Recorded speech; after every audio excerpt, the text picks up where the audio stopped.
This is Tony Kittrell. I am the owner, publisher, and head writer of Advent Comics. And I'm here with the Critical Four guys, where we are thinking shit through one podcast at a time.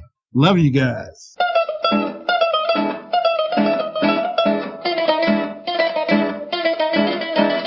How you doing, Rick? How's your BDM supply going? I do not have any BDS supply, but I'm doing okay. No, you look like a kind of my BDSM supply guy. But, you know, they're not even the heart of our sponsors. It's uncanny. And you're really throwing them, you know? Fine. Welcome to Tokyo Munchies, where they give us everything you want. Anything you want from Japan. Did we just change our podcast? We're now the Tokyo Munchies podcast? Welcome to Uncanny Comics. Wow, now we're the Uncanny Comics podcast. Damn. We have the outstanding, the amazing Tony, I'm going to butcher his last name, Kittrell. Hey, you got it perfect. Thank you. Look at Glad that. to be here with you guys. But you know what? Tell you what, we're very impressed with some of your accolades and some of the stuff we've looked up on you. Yeah, we ran a police. It's not true. I paid for all that. Nah. Well, the police report says something different. What happened in Cleveland that year? America wants to know. In case you didn't know, this is Hardline. We're asking the tough questions here. There's no holding back here. There's no lines. Okay. You can be as dirty as you want to be if the wife is not around. You can do it. Yeah, she just closed the door. There you go.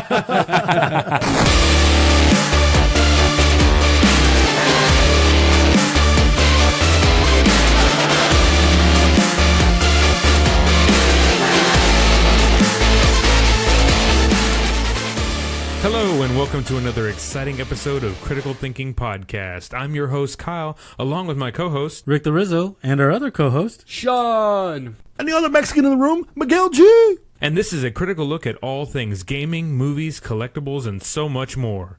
Episode number 73. Can you believe we made it to 7-3? Hard to believe, man. And we haven't killed each other yet. That is even more surprising.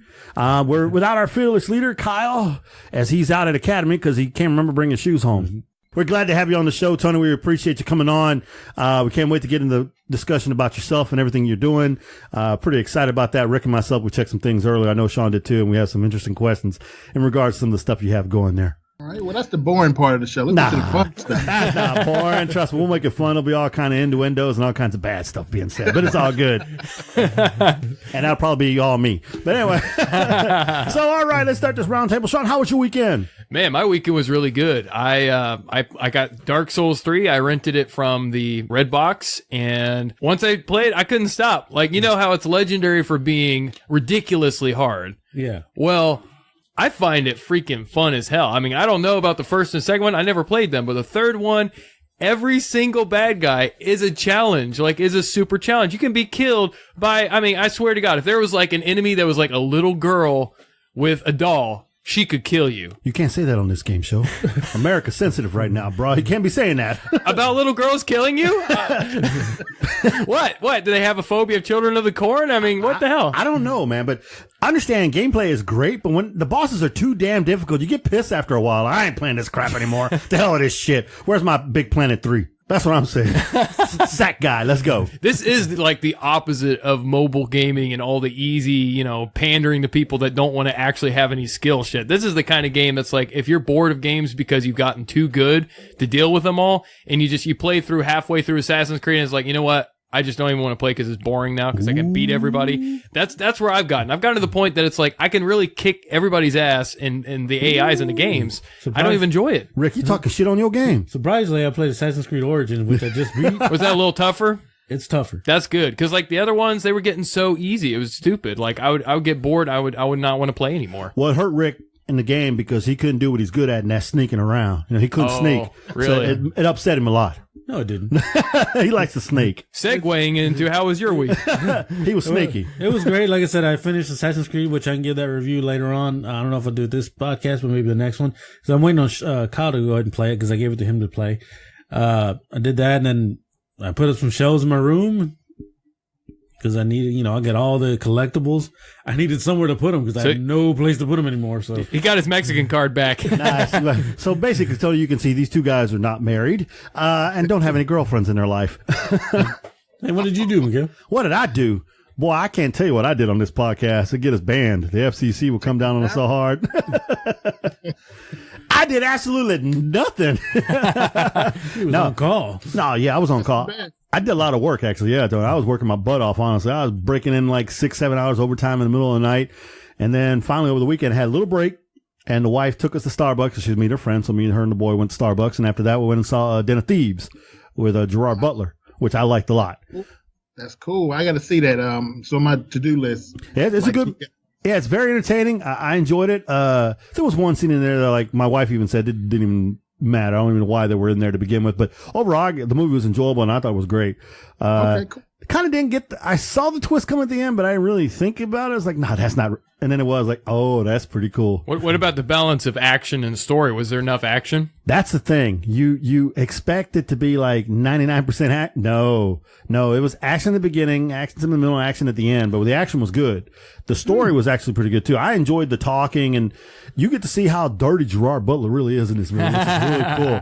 And it kind of reminded me, like I was telling Rick, it kind of reminded me of Heat a little bit with the shootouts. And sometime with the talking, because I'm not ruining anything, but kind of Gerard Butler, does run into the guys, and he kind of talks to them like when Al Pacino did with Robert De Niro in Heat, kind of like that. So it kind of maybe cheesed off a little bit off of that, but it was still good. It was enjoyable. My wife liked it, and my boy liked it, so that says something to you right there. Then again, they may just be big Gerard Butler guys. I mean, I don't know. Closet Gerard Butler fans. Yeah. I'm still trying to see Hugh Jackman, man, in The Greatest Show on Earth. Dude, you gotta see it. I want to see it. I told you, the soundtrack is so outstanding. It's uplifting. It's emotional. Every time I listen to that soundtrack, I want to get up and dance in the office. Like, you know me. I am not a musicals person. I'm not a drama person. Like, they just generally, it's not my thing. But this is a movie you gotta see. Like, it was just so perfect in the construction of the story and in the characters, and then even just the showmanship, go figure, of the movie itself. Talented people. It was perfect. Well, I think with the next couple of movies coming out, there's not going to be anything really big. That's where we'll probably make up the time and catch like that movie and the 12 Strong, the Horse Soldiers guys, and then quite possibly. My wife keeps on joking she's gonna take me to see Paddington 2, and I told her I'm gonna slug it. No, I don't want to see some bear. I tell you, watch the first one on Netflix. You won't be disappointed. I don't want to see the only bear I'm gonna watch is Ted. Honestly, watch it. You're not gonna be upset. I mean, you like Teen Titans Go. You're gonna like this one. Why you throwing me out like that, bro? Of course I like. Who doesn't like Teen Titans Go? I've never seen it, so I couldn't say. But anyway, so that was my weekend. It was just family time again. Watch the playoffs. Extremely upset with which two teams are in the Super Bowl. So, blah. Oh, my God. I can't believe Minnesota didn't do jack crap. Yeah, I know. It was crazy. Watching, I was rooting for Case Keenum being a Houston guy, U of H guy. Sadly, Minnesota just got their butt handed to him. Philadelphia is good. Don't take it away from him, even though I can't stand him being a Cowboy fan. I'm a Redskin fan. God. Yeah, I didn't want to see him win it either. Oh, probably the team I hate the most in the Eagles are the Giants or the Redskins. Sorry, That hard fan too. Cut him off. It's like that old Tom Landry commercial where he gets in the elevator with two Redskins from back in the day. Tom Landry, George Allen days. Oh, indeed. Yeah, can't hate on. Okay, look, don't like them, but can't hate them. Good franchise. They probably get back to normal whenever Dan Snyder dies or whenever Jerry Jones leaves. We'll probably start winning again. I actually, to be honest, I think our problem is a front office problem because on paper, every year we got nice players. They just don't gel right with that front office. It's something about Paul Allen and the crew that it just doesn't work. I hear you. Tony, how was your weekend? Oh, well, it wasn't exciting. I've worked pretty much the whole weekend. I got off Sunday evening, had my granddaughter at the house, my wife and I, and we played games with a 4-year-old for about 5 hours straight. Basically, we're babysitters, grandparents are babysitters. So I went to sleep after that. Yeah. I hear you. I love when this is sad. I love when my grandson comes over. He's 6-7 months now, and I'm only 46. No, I'm in your age range. Trust me. I only got 2 years, 48. Well, we're going to go ahead and move into box office numbers. Our box office numbers brought to you by Uncanny Comics, located in Rosenberg, Texas on Avenue I. Thank you very much. Applause. Okay, who's the owner? Joseph Cano. Okay. Who else? He Cano. Nice. So, number 1, Jumanji: Welcome to the Jungle. We're looking at weekend gross 19 million, but the big deal is the total gross 316 million in the United States on a budget of 90. This is week 5, and they're at the top. Yeah, and they made 767 million so far. So they're like at number 11 for the top 10 films in 2017 since it came out in December or whatever. Hey, I got to see this movie with Rick. Rick took me to see this movie. Appreciate it, Rick. We laughed hard this movie. I love The Rock. I can see The Rock in anything. I don't care. The Rock is funny to me. Kevin Hart, he's still funny. Could have worked a little bit more jokes here and there, and Jack Black was okay too. But I thought that lady was the star of the show, though. Oh, everybody wants to see the lady. Everyone's Karen Gillian. Don't get me wrong. We got to give credit where Jack Black's acting skills come in because he had to act like a woman. Oh, that was amazing. Yeah, when he acted like a woman, Like a teen girl, actually. Yeah, the first time he saw his penis was hilarious. He's like, oh, "Look what I have! What is this?" It was like, "Oh my god!" But The Rock stole the show sometimes with his smoldering. Come on, man. You got to give The Rock is gold. The Rock is gold. I mean, honestly, though, I think what made the movie the best, it was the chemistry. They all did so well together. Like, you felt like they really were at first kind of clashing. They really had like that backstory feel like they actually were legitimately, like they didn't just all of a sudden appear on the scene. It's like they already had that tension going. And then the resolution. Well, give love to the young actors, too. I mean, not just the big four. The young kids that pulled it off, the teenagers, they were pretty good, too. I actually felt the tension between the groups when they started, and I felt the camaraderie at the end. Yeah. So I got to give props to some young actors, man. You got to show some love. And I have to say, too, like the sync up between going from the younger actors to the more experienced, it really did seem like it was the same personalities in a different body. Like, they did perfectly with it.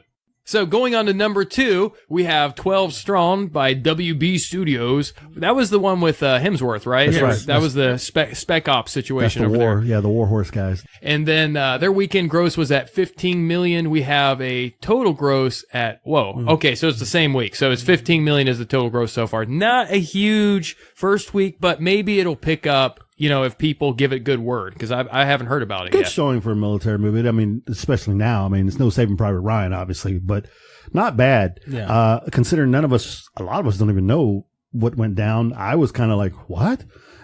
Being prior military and everything else, and my kid in the military now, I had no clue. Yeah, I didn't know about that either. Well, it was declassified, so go figure. It was like, what, last year? It was based on a true mission. I believe it's called Dagger. Special Operation Dagger or something like that. See, and I have top secret clearance, and I still didn't freaking know. What the heck? Well, this is a smart guy here. He knows his stuff. Tony got better clearance. I just have some friends that are in the military. That's it. There you go. So, yeah, my boy wants to see it. My younger boy wants to see it a lot. So, probably, like I said, that's going to be one of them that I squeeze into sometime here this week. Yeah, I would like to give it a shot. I was kind of worried, like, are they going to kind of try to dramatize it too much and not really make it realistic to the soldiers? But maybe that was just the trailers. Maybe the movie itself will actually be really good. Who knows? We'll have to see it. But number 3, we have Den of Thieves, weekend grossing 15 million, and it's the total gross because it's the same week. But again, not a big first week, but maybe if enough people are loving it, it might get spread around. Because like Jumanji wasn't that huge on like its first week, and now look at it, it's freaking ginormous. So third week in a row, third or fourth week in a row. Yeah, because there's really nothing else coming out strong enough to really fight it. But I'll be honest with you, when we walked out of the theater of Den of Thieves, everybody walked out with us enjoyed the movie. The movie theater was packed. Oh, it wasn't in like the big ones you have. That was obviously for Jumanji. But the theater that I was sitting is the one with the nice comfy chairs where you pay the extra $10, to sit down in a recliner and everything else. But it was full. It was completely full. There was kids and parents and everybody, all kinds of stuff, and everybody liked it. I didn't hear anybody say a bad thing about it walking out. Again, a lot of props to Ice Cube's son, who was in the movie, really good. 50 Cent was in there too, was a good guy. Pablo Schreiber, he was the guy, the Reigns guy from SVU. Yeah. Dude, he is freaking amazing. He got built he got jacked in this movie. He built himself up pretty good. He is really good. I ain't gonna lie. He's in another movie coming. We saw the trailer. He's in that one trailer you showed us, Rick. I forgot the name of it, but when you bring it up, I'll know. But yeah, man, The best part of that movie, and I won't want to ruin this. Well, I don't want to say it. I won't ruin it. It's a dad moment. It's funny. It's a 50 Cent dad moment, which is great. It's like an oxymoron, 50 Cent and dad. Yeah. Yeah. Well, you know how dads are when they have daughters, right? You know, when the guy comes to pick up the daughter. Oh. Yeah. Well, he had his buddies around and they kind of intimidated the kid and was freaking, after the kid walked out, everybody just busted out laughing.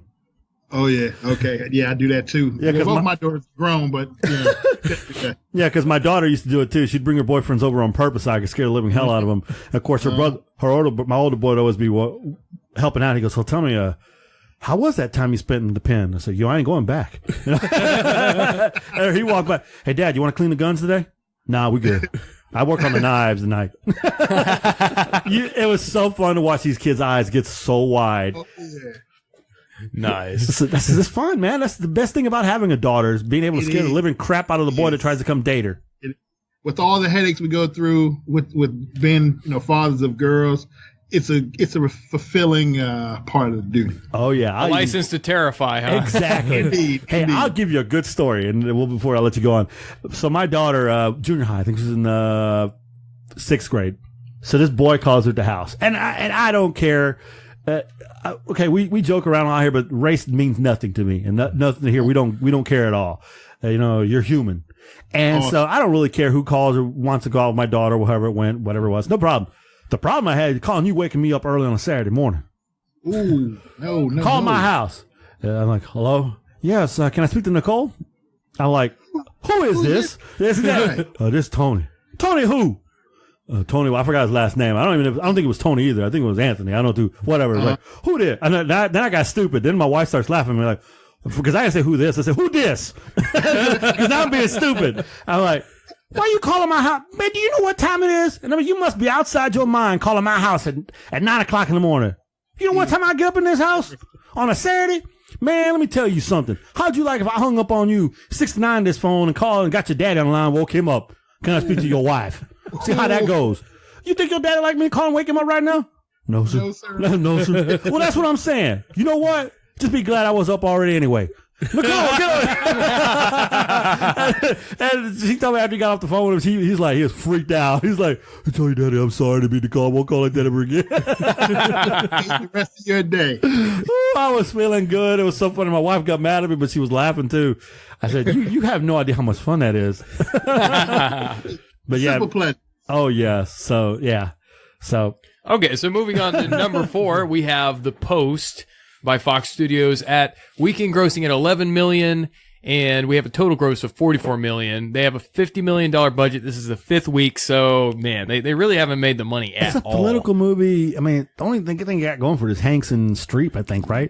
Yeah. But it just didn't have that. I mean, I know what it's about, but I don't know. They had a lot of great actors, but I mean, nobody wants to see politics anymore. People are fucking tired of that shit. Especially what's going on now. I was about to say, you see it every day now. I know. But damn soldiers ain't getting paid. Oh, wow, yeah. The government shut down. Well, Yeah. they back up. Well, now. I think they just got them back up today. Oh, did they? They're back up Okay. today. Yeah, you know it's never going to last more than a week. It's all bullshit. Fuck the government. Let's go on. Nice. That was, anybody who's listening from the government, that was Sean. Hey, there's one meme I saw. It said the government shut. It said, excuse me. Said the government shut down. Better not be any taxes taken off my check. Nice. Spoken like a real cheap I ass. think we can get around that, but if they shut the government down again, the politicians have to give up their checks first. Yeah. That's the meme I saw too. They're like, let's we ain't paying these guys. I'm sorry, they said, we ain't paying these guys. We sure as hell shouldn't be paying these guys. Exactly. Now, Rick and myself, I don't know if you know this, Tony, but Rick and myself, we're actually kin, we're cousins. So our grandfather on my mama's side, his mama's side, World War II veteran, served, his brothers, they all got wounded and whatnot and everything else and went through the whole rigmarole. And we got to watch them pretty much suffer as veterans as they got older. I got to watch my other grandfather suffer too. And it just used to piss me off. So, and it still pisses me off bad to this day because I've seen veterans out there who like totally get the shaft. I'm like, these dudes freaking died. These dudes freaking bled. And you treat them like that? We can have the freedoms we have here and able to do what we're doing right now. They shed blood and tears and treasure. I'm a big advocate. First of all, let me say thank you to your families for the service and the entire I appreciate that. Thank you. I'm a career firefighter for 20 years, firefighter paramedic. So to me, public safety and military, they're number one in my book. So the guys that put their lives on the line every day, day in and day out, they shouldn't be treated like crap ever. True. Oh, if you serve time in this military, you treat them with respect when they come home. You give them everything that they deserve and more. And we'll tell you this right now, from all three of us right now, we know that you're a firefighter and paramedic. We saw that in your information for over 20 years. Nothing but respect for you for doing that. That's amazing. That's huge respect. I mean, come on, you running the fires to save people, man. I got nothing but love for you, nothing but great respect for you. My daughter was a paramedic for about a couple of years and ran into a situation she couldn't deal with anymore and became a school teacher. So she probably is doing the most important job out of all of our jobs. Teachers get no respect, but yet they're literally raising our young people. They're teaching them what they need to know. They're raising them for 8 hours a day. People don't understand that teachers are more than just teaching someone ABCs and 1, 2, 3s. They are teaching your kids morals, respect. I mean, teachers, they're just so underrated and underpaid. It's a freaking shame. It's a freaking shame. Yeah. My wife would love me for that one because she's a teacher too. Tell your wife she's the salt of the earth. She's on the verge of making that the assistant principal jump though, keeping them fingers crossed. All right, make some real changes. Tell her to make some real changes. I got you. Awesome. That's why I tell her every day. She always says the first change is me. That ain't right. Okay, so moving on, our number 5 on the box office is The Greatest Showman, which we have a weekend grossing at $10 million. Total grossing at $113 million on an $84 million budget. It's week 5. So they beat their numbers here in the U.S. They did good. I think they did pretty good overall. I don't know what the actual numbers are for that show. But again, that's Hugh Jackman. I heard, again, Zac Efron and Zendaya tore it up on the silver screen. I mean, the chemistry was really amazing, what people have told me. That's the reason I want to see it, because I want to see if Zac Efron can actually pull it off. Hugh Jackman, he comes from, show and theater, so I know he's in his element. But I want to see if Zach can pull it off. Well, they said the one scene where him and Zendaya sing that one song, it is so captivating. It's like you actually think these two might actually be in love with each other for real. Oh, okay. Yeah. There's been nothing but mad love for those two on that particular scene. Yeah, it's well deserved. I a lot of times will call people out on BS saying somebody's a good actor. Someone was great when it's like, no, you're just getting taken up with the Hollywood glitz. But in this case, like Efron, and I'm coming from a background, I hated freaking High School Musical. I hated seeing all that shit everywhere. It drove me nuts. I was like, just shut this shit off. I don't want to hear it anymore. I don't want to see anything about it. So I was biased against him. But I was like, all right, I'll watch this movie. I'll see what happens. He proved he's a good actor. He really is. That's the impression I walked away with. Like, damn, he can act. I kind of liked him more when he teamed up with The Rock in Baywatch, because that was funny. But didn't you say your mom walked out of the movie emotionally moved? Yeah, she actually at a lot of parts in the movie, just because of like the strength of the story and like how compelling like the scening and everything was. The entire thing is such an emotional experience. Like there were all kinds of parts, when they were scening that she was crying there in the theater. Like it's several times. Like every now and then, maybe something will happen in a movie and she'll cry. But with this one, it's like one song after another was just like so amazing. It had her crying probably through half the movie. Like it was a beautiful production. Gotcha. So Miguel, when you go watch the movie, don't forget to bring your tissues. Look, man, I don't cry, bro. I didn't cry during the Passions of the Christ. We got to go with him so we can get a camera on him. I may have cried during Star Wars: The Last Jedi, but I ain't admitting it. Oh man, I cried after. Don't laugh, guys. I worked so much that just recently I had 3 days off. Right during the holidays, I went and saw Justice League, Star Wars, and Thor. I hadn't seen all 3 of them, so I finally broke down and saw 3 of them. Last Jedi wasn't too bad. Don't shoot me. It wasn't too bad. I kind of thought it was kind of in line with some of the stuff I read in the Star Wars universe books. So, I wasn't too pissed off of the ending and certain things that happened. But it wasn't too bad to me. Everybody here on this podcast has pretty much the same. They're in agreement with 3 out of 4. Yeah, I was a little bit on the fanboy side, but that's just me because I'm older than these bastards in this room. But, yeah. So you saw Justice League too, you said? I finally saw Justice League. What'd you think? Actually, I liked it.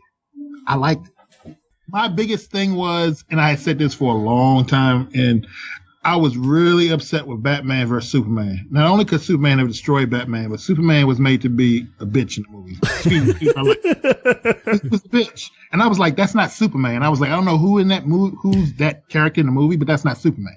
So when they brought him back, that was the Superman I had been waiting to see for 3 movies now. The Superman and the Batman, the cartoon one, the Dark Knight, that's a much better Superman Batman battle than the one. I mean, granted, I like Superman v Batman, but I can understand what you're saying. But the cartoon was actually better. It's 2 DVDs, 2 boxes. It's amazing. But the thing is, you actually have Arrow in there too, because he helps Batman to take on Superman, because Batman can't do it by himself, obviously. Even as badass Batman is, he can't take Superman down. Even as smart as whatever he has, Superman is still Superman. Exactly. But it's really good. It really is good. So if you get a chance to pick it up, I'd definitely pick up The Dark Knight Rises. It's pretty good. Yeah, I was like, one of my favorite lines in there is at the end when Batman just looks at Superman and just tells him, he was just want everybody to know that I beat you. Yeah. Of course, he's bad guy. You know this. Batman wins. Prep time. Exactly. All right. Well, any honorable mentions, gentlemen, out of the box office? Honorable mentions was Star Wars sitting at number 8, still making money out there, still pulling in money. As you know, it's the number 1 film in 2017. Insidious, The Last Crap is still there. I can't believe I actually paid money for that movie. Blame My Wife and Kids. That's pretty much all I saw. Yeah. All right. Well, it looks like that's it for box office numbers. Man, Rick, you rolling us way down. The top 100. Nobody wants to go see the top 100. The top 1,000. Look at this. Like I've scrolled down all the way to like 69 right there and everything. And these are new releases that even make. Kangaroo busted that $2,000. Wow. That's terrible. What did they show in like 2 theaters? I don't know. Man, if I only got $2,000 on my movie, I would be like, that's it, no more movies. Yeah, okay. Now, if that was brought to you by the WB or anybody else like that, I'd be concerned. But it's brought by nobodies. Come on, as you look at the guy, it's like independent films, man. They're just trying to get it out there. Yeah, that's true. They might have only been like literally in only 1 theater. That's like us in this podcast. We ain't Kevin Smith. Come on. That's why I don't know why Tony wanted to come on this piece of crap show. You know what? That's because you guys keep it real. Ow! I just hit my knee. That's the Lord punishing me.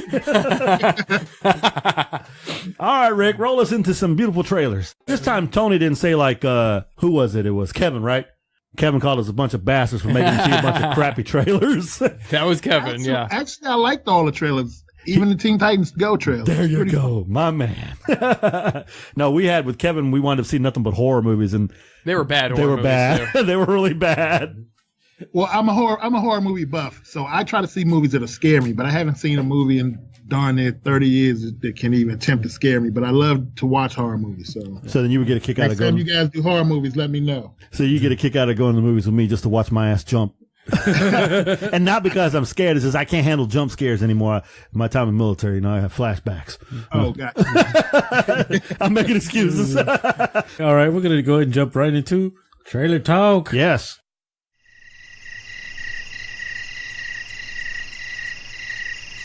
No banjo? No sound? No sound? No sound? I don't want to do, my throat hurts. Yeah! Hey, that was pretty good.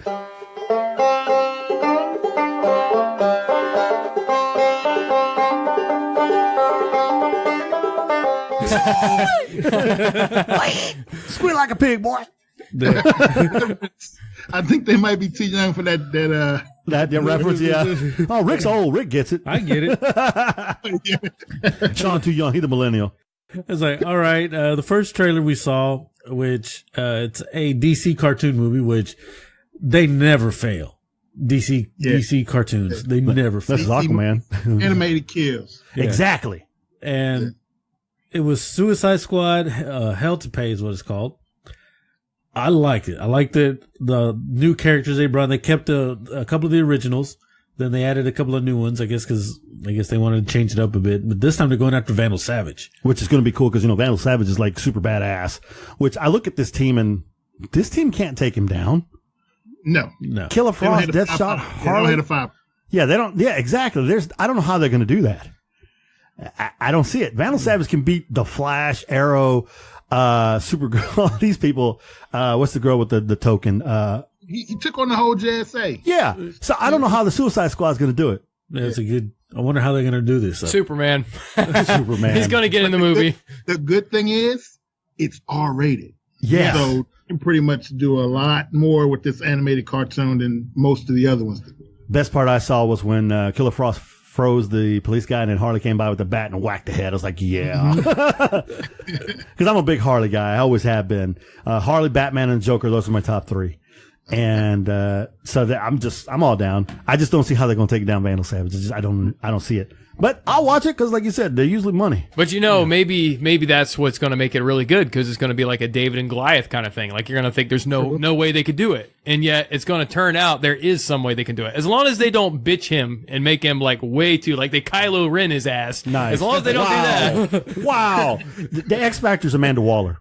Amanda Waller. Yes. Amanda Waller's the X yes. Factor. Amanda Waller's the shit. She's badass. Which wall are we going with? We're going with the PC wall, the slim one, or we going with the real one, the big heavy? Oh, they got the slim one. They don't got the big girl. Okay. Because big girl don't play. But just because they animated her that way doesn't mean that that's not her personality. I mean, they could have done it either way, because it's cartoon, so artistic. They really didn't kind of tell you if she's PC or not. I don't know. No, we didn't see. I don't like my Amanda Waller PC. I'm sorry. Amanda Waller got to be ruthless. Well, I mean, it's an R-rated movie, so maybe she won't be. Hey, best scene in Suicide Squad? When she comes down and she caps all the people and Will Smith comes by. That's gangster. That was awesome, because that's Amanda Waller. That's the Amanda Waller I knew, and that's what I need to see. Yeah. Definitely. It's like, so, I mean, we love it. What about you, Tony? What do you think about this one? I want to see it. I've seen pretty much, I think the last animated movie I saw was the Titans, Judas contract redux. Yeah. I wish they would have used the regular characters, but actually they used the team that's currently in the cartoons, and it wasn't too bad. They pretty much kept it comic centric, and I thought it was pretty cool. Yeah. I haven't seen that one. That's the only one I haven't seen. I have it on our Voodoo account. So Okay, I need to check that out. Yeah, it's pretty good. Like I said, DC's animated kills. yeah, You know what? Marvel doesn't come close to touching their animated. We've been preaching that forever on this show. Marvel's got the live action movies, but DC has the comic. True. Comic movies down the cartoons perfectly. Yeah. True. And the stories are perfect. Yep. What's next, Rick? All right. Jumping in, I was like, we could probably talk about DC. I know, right? Yeah, it's probably a good thing we're moving on, because we could get in on this forever, really. All right. The next one was an Amazon movie, I guess Amazon Prime movie or whatever, but it's called Don't Worry, He Won't Get Far on Foot. This is one with Joaquin Phoenix, Jonah Hill, Jack Black, all in it. I guess Joaquin Phoenix is a drunk that Got paralyzed, and now he's writing a book about something, I guess, when he's going to AA. It looks very interesting. Holy crap, you got all that from that trailer? Yeah. I just figured he's a wino who got in a wreck and he's in the chair now. That's Oh, no. He even starts being an animator. Yeah. So it's a story of redemption and overcoming the odds. Yeah. Stay drunk, man. There you go. Just stay drunk. It's too late. You're in the chair. It's over, brother. I liked his confession. Like, he was like, "Well, I started and I didn't stop." Like, I liked it. What am I going to say? It actually looks very interesting. I really want to see this one, actually. I like Joaquin Phoenix. I've liked his portrayal in a few different movies. I mean, he really delves into the person he's going to be, and I think sometimes it really messes with his mind. I think. So I'm game for this. I definitely want to see it. Yeah, Miguel and I were both saying, like, this really piqued our interest, because for one thing, it's you get this, like, okay, there's this ironic comedy aspect to it, and then the dramatic, and it really plays the tension. You don't know which side it's going to lean more towards. And a lot of times it's been a dangerous combo lately as far as making a not very good movie, but this looks like it's got the potential to actually be a really good combo, not make it corny, not make it trying to be funny and it's not, or, stupidly, dramatic and with a little bit of comedy. It's like, what is this even about? It looks like they actually have a good balance this time. Well, Tony got it right. Tony said redemption. Yeah. So, and in this wreck that he got into, you have no idea if he injured anybody else or killed anybody else either. So that could have led to his drinking. You never know. True. But it does look good, and it piqued my interest. I like the scene. The one scene I did like that made me laugh a little bit, and God forgive me for it, is when he's in the wheelchair and he's hauling butt and he gets stuck and I was like, oh, that's some funny crap. Oh, don't laugh. That's not funny. You know what? I was hoping you would say that because that was the same scene I saw and I was like, oh, that was hilarious. But it's not something I should laugh at. I was like, oh, that's it. I'm seeing this movie. Yeah, I know. It's like I could walk around and if I saw that in real life, I'd bust out laughing. Then I'd go help, but I'd still bust out laughing and I'd feel so bad. You know, and I love the fact, at least this is how it is appearing in the trailer. I hope that this is actually how it gets produced too. But those slapstick kind of moments, instead of like playing it up with like, you know, drum roll kind of atmosphere, instead in you know, instead it's like dry humor. It's like, whoa, he just fell. Like, what the crap? And that's also kind of like a natural flow into it. Yeah. It's not really, Yeah. I got exactly what you're saying. Yeah. So, hey, we gave it a thumbs up too, huh? All right. All right. What's up with that? I got to play devil's advocate. That movie's a piece of crap. I ain't gonna say that. It's like, wow, just from with your explanation, you really can't play that second part off right. I was like, all right, the next trailer we saw was, like I said, was Teen Titans Go. Yes. That's a Cartoon Network. They're actually going to make it a movie, going to the big screen. It actually looks funny. Yes. It's like the normal show, looks corny, just like they are. Yep. My younger son got me hooked watching this with him. I watch it with him when he has it recorded on the DVR. I love Teen Titans Go. I think it's funny. I like Robin. I like Cyborg, Beast Boy. It's great. And it's just a longer episode. That's all it is. And of course they got the stupid humor. You farted. And of course the best line.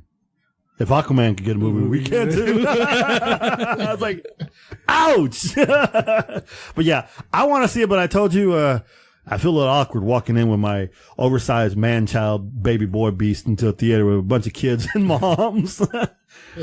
Yeah, my younger baby, the baby, I keep on calling the baby, is like almost 5'9", 5'10", 257. Oh, wow. Yeah, starting center for his football team. He's not a baby. He's not a baby. No. He's not a baby. No, but he loves this. He loves his cartoons and his anime and his DC and his Marvel. Oh. He's all into that big time. Yeah, So, that's something you guys can share together, so that's real cool. Yeah, my wife won't go. She'll just laugh at us. But yeah, I'm in for Teen Titans. How about you, Sean? I really liked it. I've never seen the series, but it really looks like the humor. I mean, of course, you got the low hanging of the fart joke or whatever, but a lot of the other stuff is like the Aquaman thing. Like there's some smart jabs in there. I like that kind of jabby humor, making fun of their own universe. That's really cool. Yeah. If you get a chance to go back and watch some of the episodes on Cartoon Network, you'll see that it's that kind of humor. I mean, they have the one with Robin Handsome Face where they're like, why do you always wear your mask? And so they take it off and he's like, super handsome. And so they're like, oh my God, he's super handsome. And they all want to have the same face. Wow. And then of course there's the one with Raven's legs. And so yeah, it's really good. And there's one where like Beast Boy is hoarding everything. It's freaking hilarious. It's a really good show. It's fun. Kids enjoy it. And it's something the parents can enjoy too. So that's what needed to be brought back to cartoons, honestly, because for a long time it's been like where it's branched, where it's binary. It's either kids and it's so annoying, so corny, so crappy. Like I wouldn't do this to my children or my brothers or sisters, and then totally adult and that like nowhere in the middle. Whereas like in the 90s, all the cartoons were like geared towards adults and kids. You know, they all had like some of those, like say, take Rugrats, for instance. Like they had the adult jokes in there, that the kids would never get. There was those bits and pieces in there that made it interesting because, they were thinking with the writers, well, parents are going to sometimes want to be watching the show with the kids, or they're going to be sitting there having to watch the show with the kids. So let's throw in those bits and pieces that people are really going to laugh at. They're going to get that humor that the kids aren't going to get. he said Rugrats. He could have brought in anybody, Phineas and Ferb, Recess. That's not 90s, motherfucker. That's not 90s. Fuck you. That's not 90s. Recess was back in the day. Recess was good, but that wasn't 90s. No? No. What's some of my favorite cartoons? Rugrats and Anaconda. Yeah. There you go. Man. All right. See, X-Men. Tony's got the taste. Fuck you. X-Men. There you go. X-Men was really good. That was definitely one of the best in the 90s. Sorry, my 80s and 90s kind of blend. Voltron, G.I. Joe, He-Man. They all G.I. kind of. Joe, brother, G.I. Joe. That's right. Because knowing is half the battle. They all flowed into the 90s anyways. They prepped the 90s, but the Voltron. 90s was kind of the golden age because the cartoons got the height of the animation. They got like the best story writing. They really took it to a whole new level. Smurfs, man. Batman, freaking Superman. Gummy bears. You can't compare Batman and Superman to Smurfs. Gummy bear. Yeah. The Snorks. Dude, Arguably, to me, the best would be Batman, TAS, that is probably one of the smartest written shows. I mean, they did it with that show. I was hooked, and I'm not Totally. I'm not gonna say I hate Batman, but I'm not a Batman fan. But I was watching every single episode. That's saying something. That's saying something, you know. And I honestly do think is probably one of the best cartoons ever made. Like it was that good in my opinion. Yeah. I don't care what y'all say. It's all about Captain Caveman and Son. Space Ghost And Son. and Son. Pokemon. What's wrong with you people? All right. The next trailer we saw was called Beast of Burden. This is the one with Daniel Radcliffe. This is the DEA one. Yeah. This is the one with the Pablo guy's in it. He's the DEA guy. Yeah. So Harry Potter's running drugs, guys. Well, to save his wife. To save his wife. Yeah. Which just tells you who's dirtier, the government, who's telling you do this for us and we'll help save your wife, or she dies.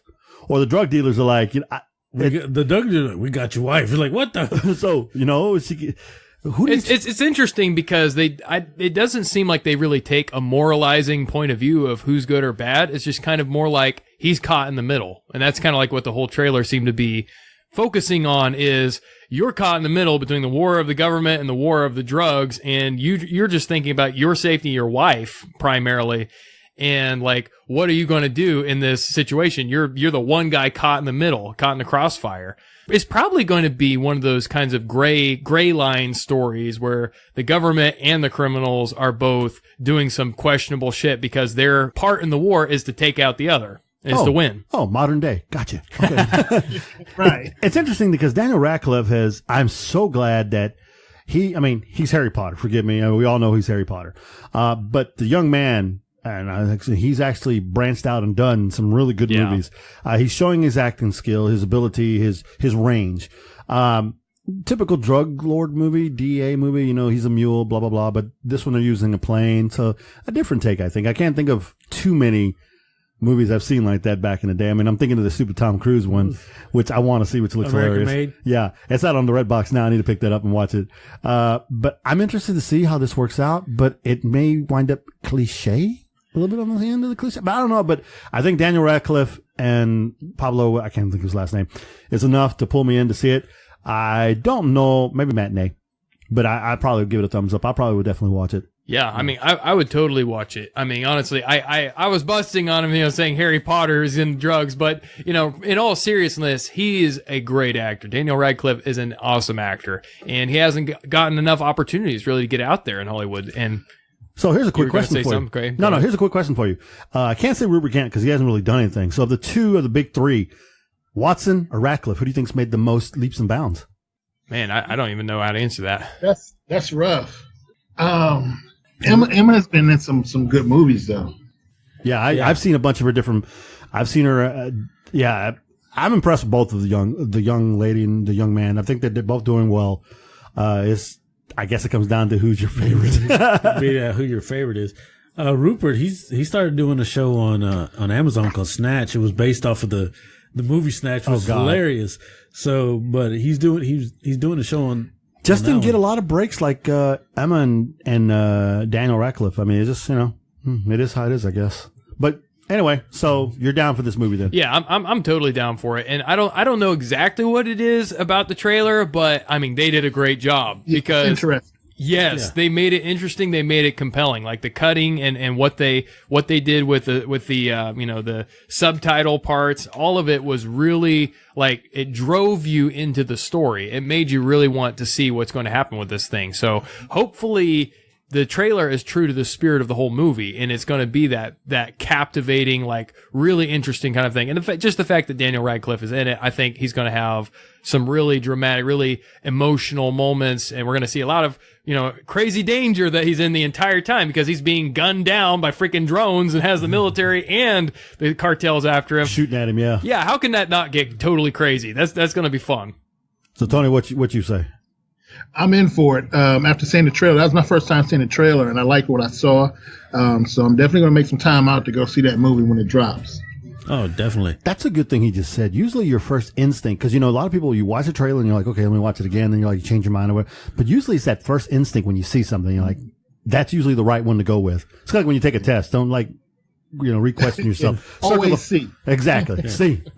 This one had a good first trailer for us to go, and we actually have a good decision, like, go check it out. But there's some trailers where You gotta wait for that second one because the first one was too much of a tease. You want to give it, that's the only difference. You want to give it a shot, so you do wait for the second trailer to drop, and hopefully they can make up for it.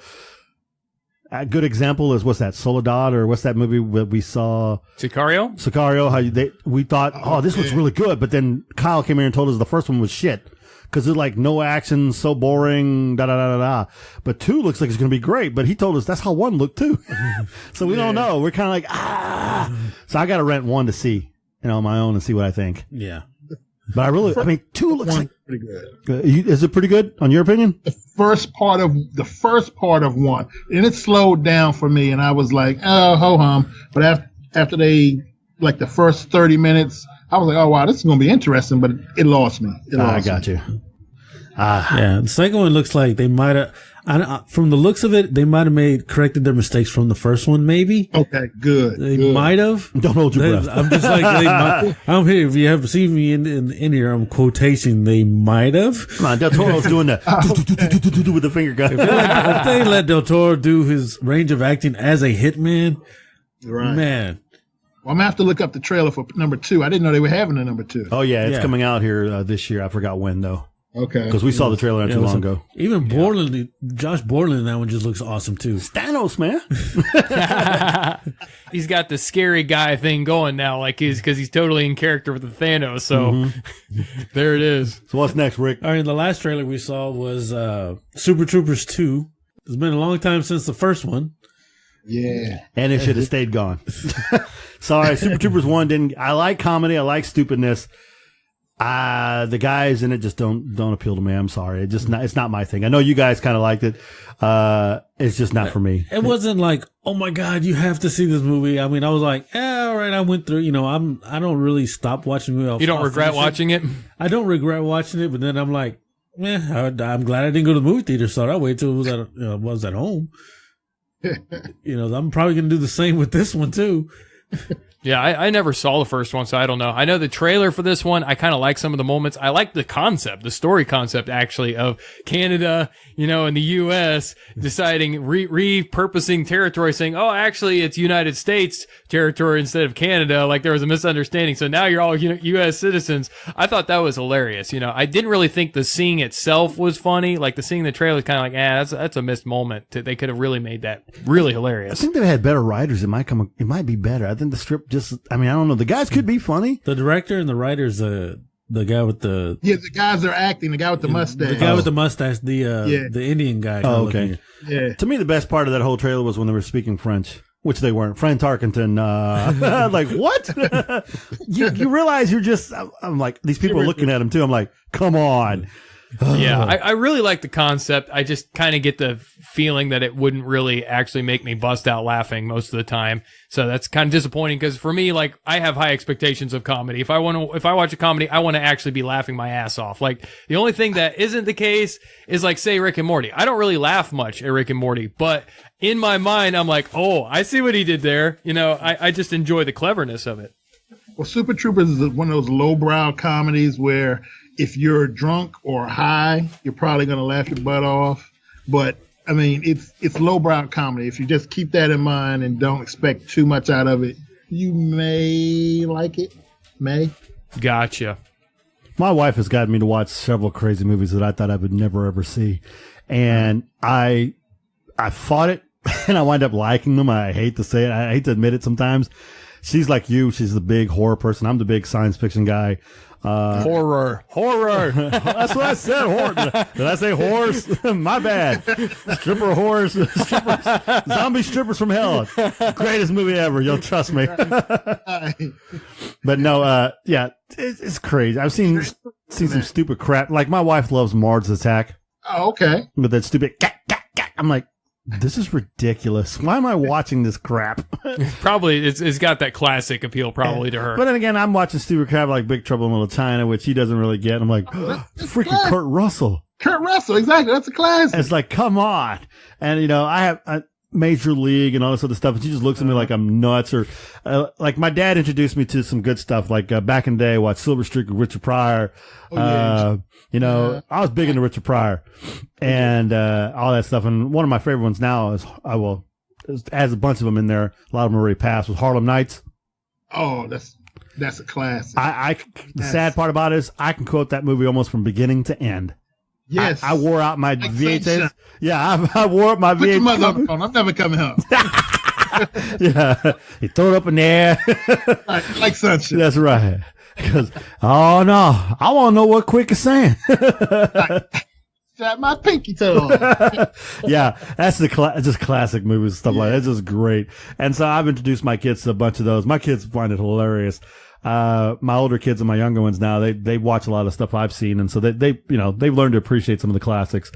They were watching Brewster's Millions and they'd never seen it before. I'm like, the Eddie Murphy Brewster's Millions. I mean, the Richard Pryor Brewster's yes, Millions. with Candy.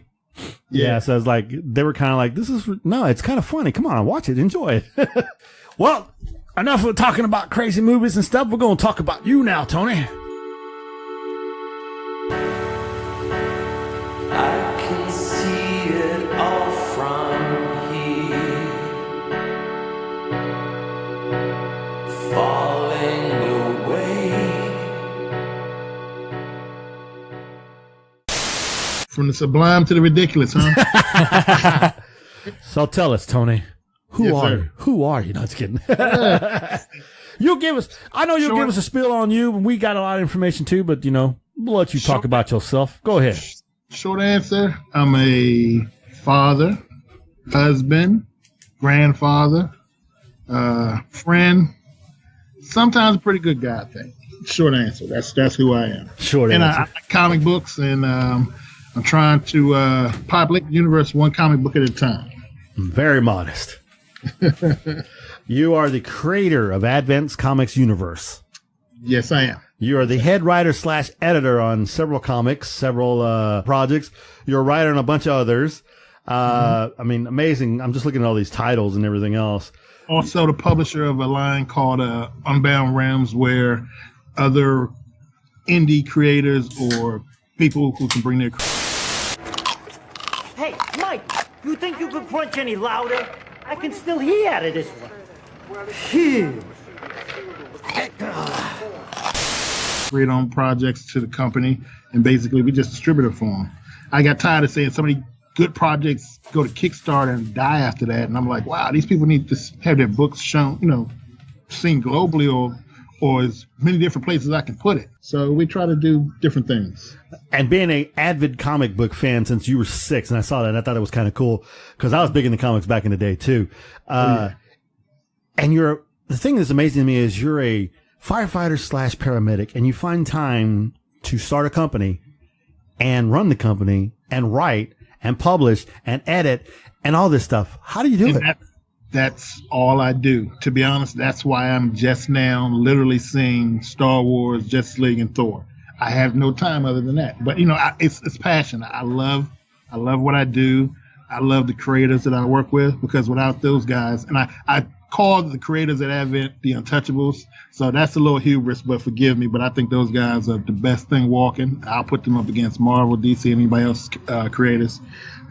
Basically, those guys and the fans that we have, I do it for them. It's out of pure passion. I saw your tab calling the Untouchables, and I thought that was kind of cool. I thought you were making a little play like, you guys can't steal my guys.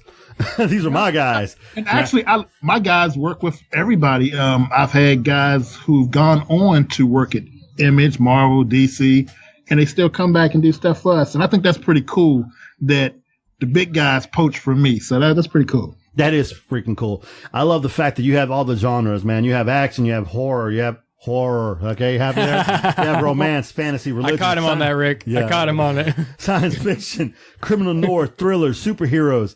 I mean, that's a lot of genres to capture. Yeah, we're trying, and we're trying to just do different things and always give you a little twist. I mean, like you said, everything under the sun has been done before, but you just add a little twist here and there and make it something new. Right. So how did you get your start in this, really, Tony? Did you work with like maybe some other comic group, or did you just kind of start it all from scratch yourself? To be honest, I started from scratch myself. He stole my question, first of all. I started a company back in 2009 after coming back from my wife and I took a vacation out to San Diego. We went to San Diego Comic-Con and just talked to some of the creators out there, and I just wanted to see different comics than were being presented at the time. Because at the time we went out there, it was dark and gritty was the thing. So you had all these dark and gritty Marvel characters and Image characters. So I was like, yeah, it can be something else that can be told. There are 1,000 other stories out there. Why not tell them? When I was in college, I won a couple awards for writing. So I just had the idea, and I went out there and I met a couple guys and just made it happen from there.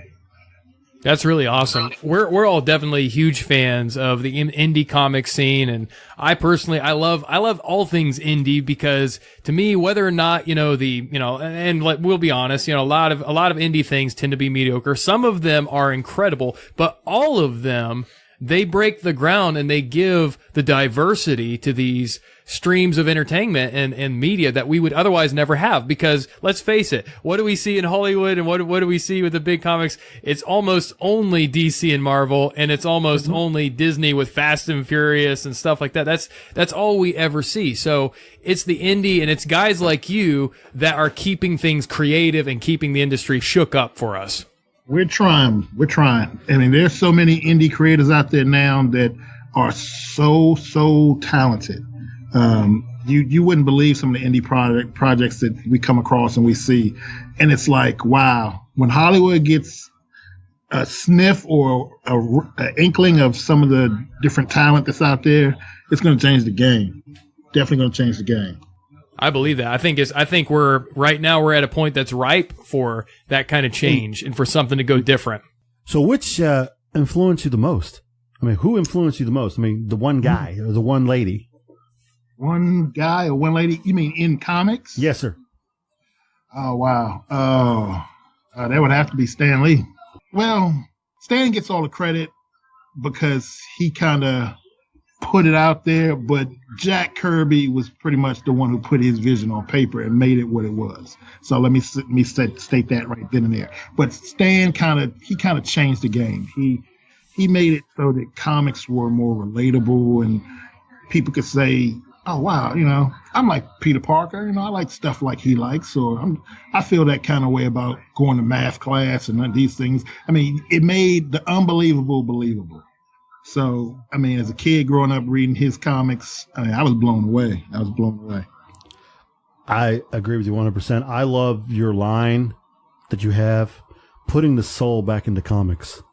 I mean, yeah. That is like, I know people would make play on it, obviously, being a minority. And so I know people would make jokes or whatever, but I'm going to tell you that's very insightful. And someone like myself, being a minority or whatever, and Sean not being a minority, but that like hit us. Like, that's freaking amazing because this guy is passionate. You love what you're doing. You want to get those people. You want to make the readers. You want them to be super satisfied and committed to what you're doing. Yep. And when I do the shows, I mean, I engage with the fans at shows. I mean, there are times where I'll sit and we'll just talk with fans for like 45 minutes to an hour. And people are like, wow, you even took the time to talk to us like that? I'm like, I love the fans. I love being at shows. I'm the biggest cosplay picture taker ever. Anybody comes past my table with a costume on, they're getting their picture taken. I mean, I just love the atmosphere. I love everything about the industry. I mean, I just do. I just love it. What is okay? I've seen a lot of these comics on here and everything, but do you draw yourself as well? No, I wasn't blessed with the talent to draw. And if you see some of the stick figures, well, I'll take that back. I have designed and sketched over, last count was like 652 characters that populates our universe. So basically what I'll do is I'll draw or sketch out a concept and give it to the artist to bring to life. Oh, okay. Other than that, I cannot draw to save my life. Hey, there's a saying out there that I always drop, and a lot of my, I will say fans, some of my friends who are kind of like our biggest fans will be like, hey, don't y'all know Miguel's got the best stick figure in the game? I can draw the best stick figure in the game. You want it, I'll show you. There you go. I'm with you, Miguel. So were you okay, so this may be a redundant question, but I'm not too sure. Growing up, obviously, you know, Jack Kirby and Stan Lee. So Who was there are more popular guys than that. I mean, I've loved a lot of different artists. The Buscema brothers. I used to love John Byrne. I grew up reading X-Men, Spider-Man, Steve Ditko, Steranko, his Shield. Yeah. I mean, there was so many comics. I mean, I literally jumped into comics. I hear you. So if I were to ask you right now, top one comic growing up as a kid, who was it? Superman, Spider-Man, Batman, Iron Man, Fantastic Four? Oh, without a doubt, it would be Avengers. I'm a big Avengers fan, huge Avengers fan. When I was younger, I even had a pseudonym that I would use on the boards and the forums. And I'm about to give this away, and there's probably some people who still hate me out there. And when they hear this name, they're gonna be like, "Oh, you're that asshole." Called Assembler Forever. That's how much of an Avengers fan I am. Wow. There is no era better than probably Steve Englehart up until maybe even before that. I've started reading Barry Windsor Smith, Avengers. Then I went up to Steve Englehart's whole Celestial Madonna series, George Perez, when he first came on Avengers. I mean, I've loved Avengers for many, many, many, many years. Being an Avengers fan, do you like the way Marvel has transitioned them to live action? Yes. I thought Avengers, the movie, was probably the best Marvel movie still. Well, yeah, it's still the best for me. Followed closely by Captain America, Civil War. Yes. But he said Civil War, not Winter Soldier. Oh, wait, he said Civil War? Oh, Yeah. damn. Not yes, boo. I mean, Marvel started slow. It was a slow cook. And basically, piece by piece by piece, you saw it being put together, and anticipation just kept building and building and building. So when they gave us Avengers 1, I was all in, and I was stoked, and it lived up to the hype for me. What's your impressions of the next coming sequel with Thanos? Oh, my goodness. I saw the trailer, and I was blown away. And then little bits and pieces that Mark and Tom Holland keep letting slip out. I mean, I'm loving it even more, so I can't wait to see it. It's only, 40 more days, 60 more days till it comes out? Something like that. Yeah, something like that. Counting down to the hour and the second. Huh? Indeed. So, I can't wait to see it. And the one scene in the trailer where it's like every Marvel Universe superhero is running towards, I guess, Thanos to go to battle. Yeah. That just had me hyped. Now, congratulations to Marvel and DC, but it's all about you.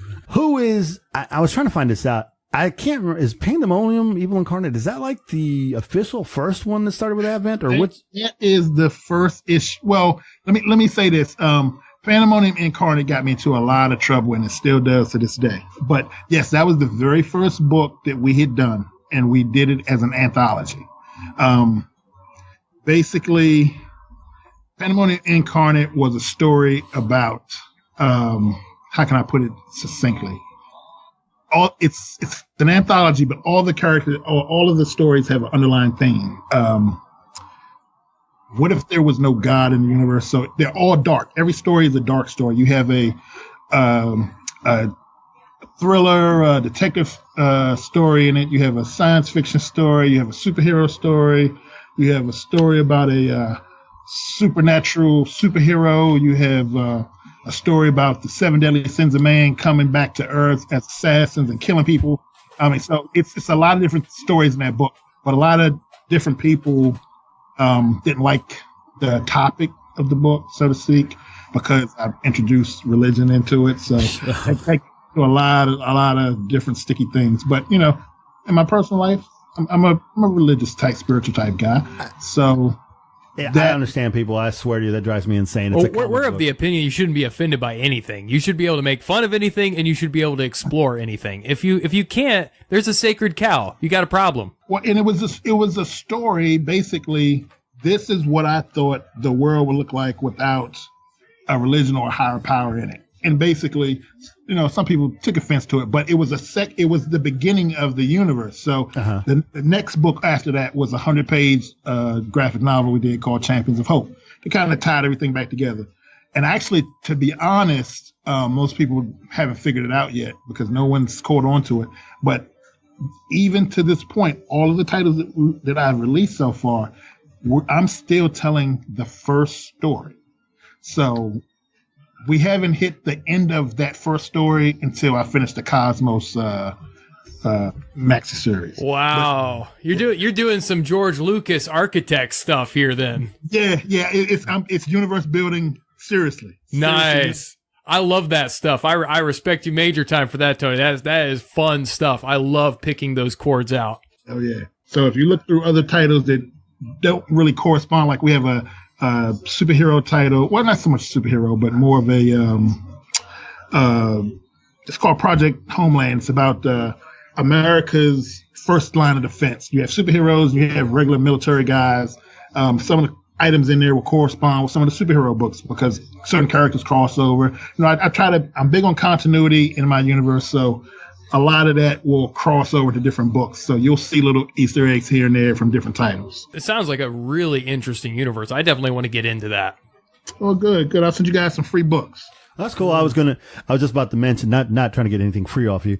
I was going to mention I was going to purchase your very first one there, Pandemonium, and start into it and go.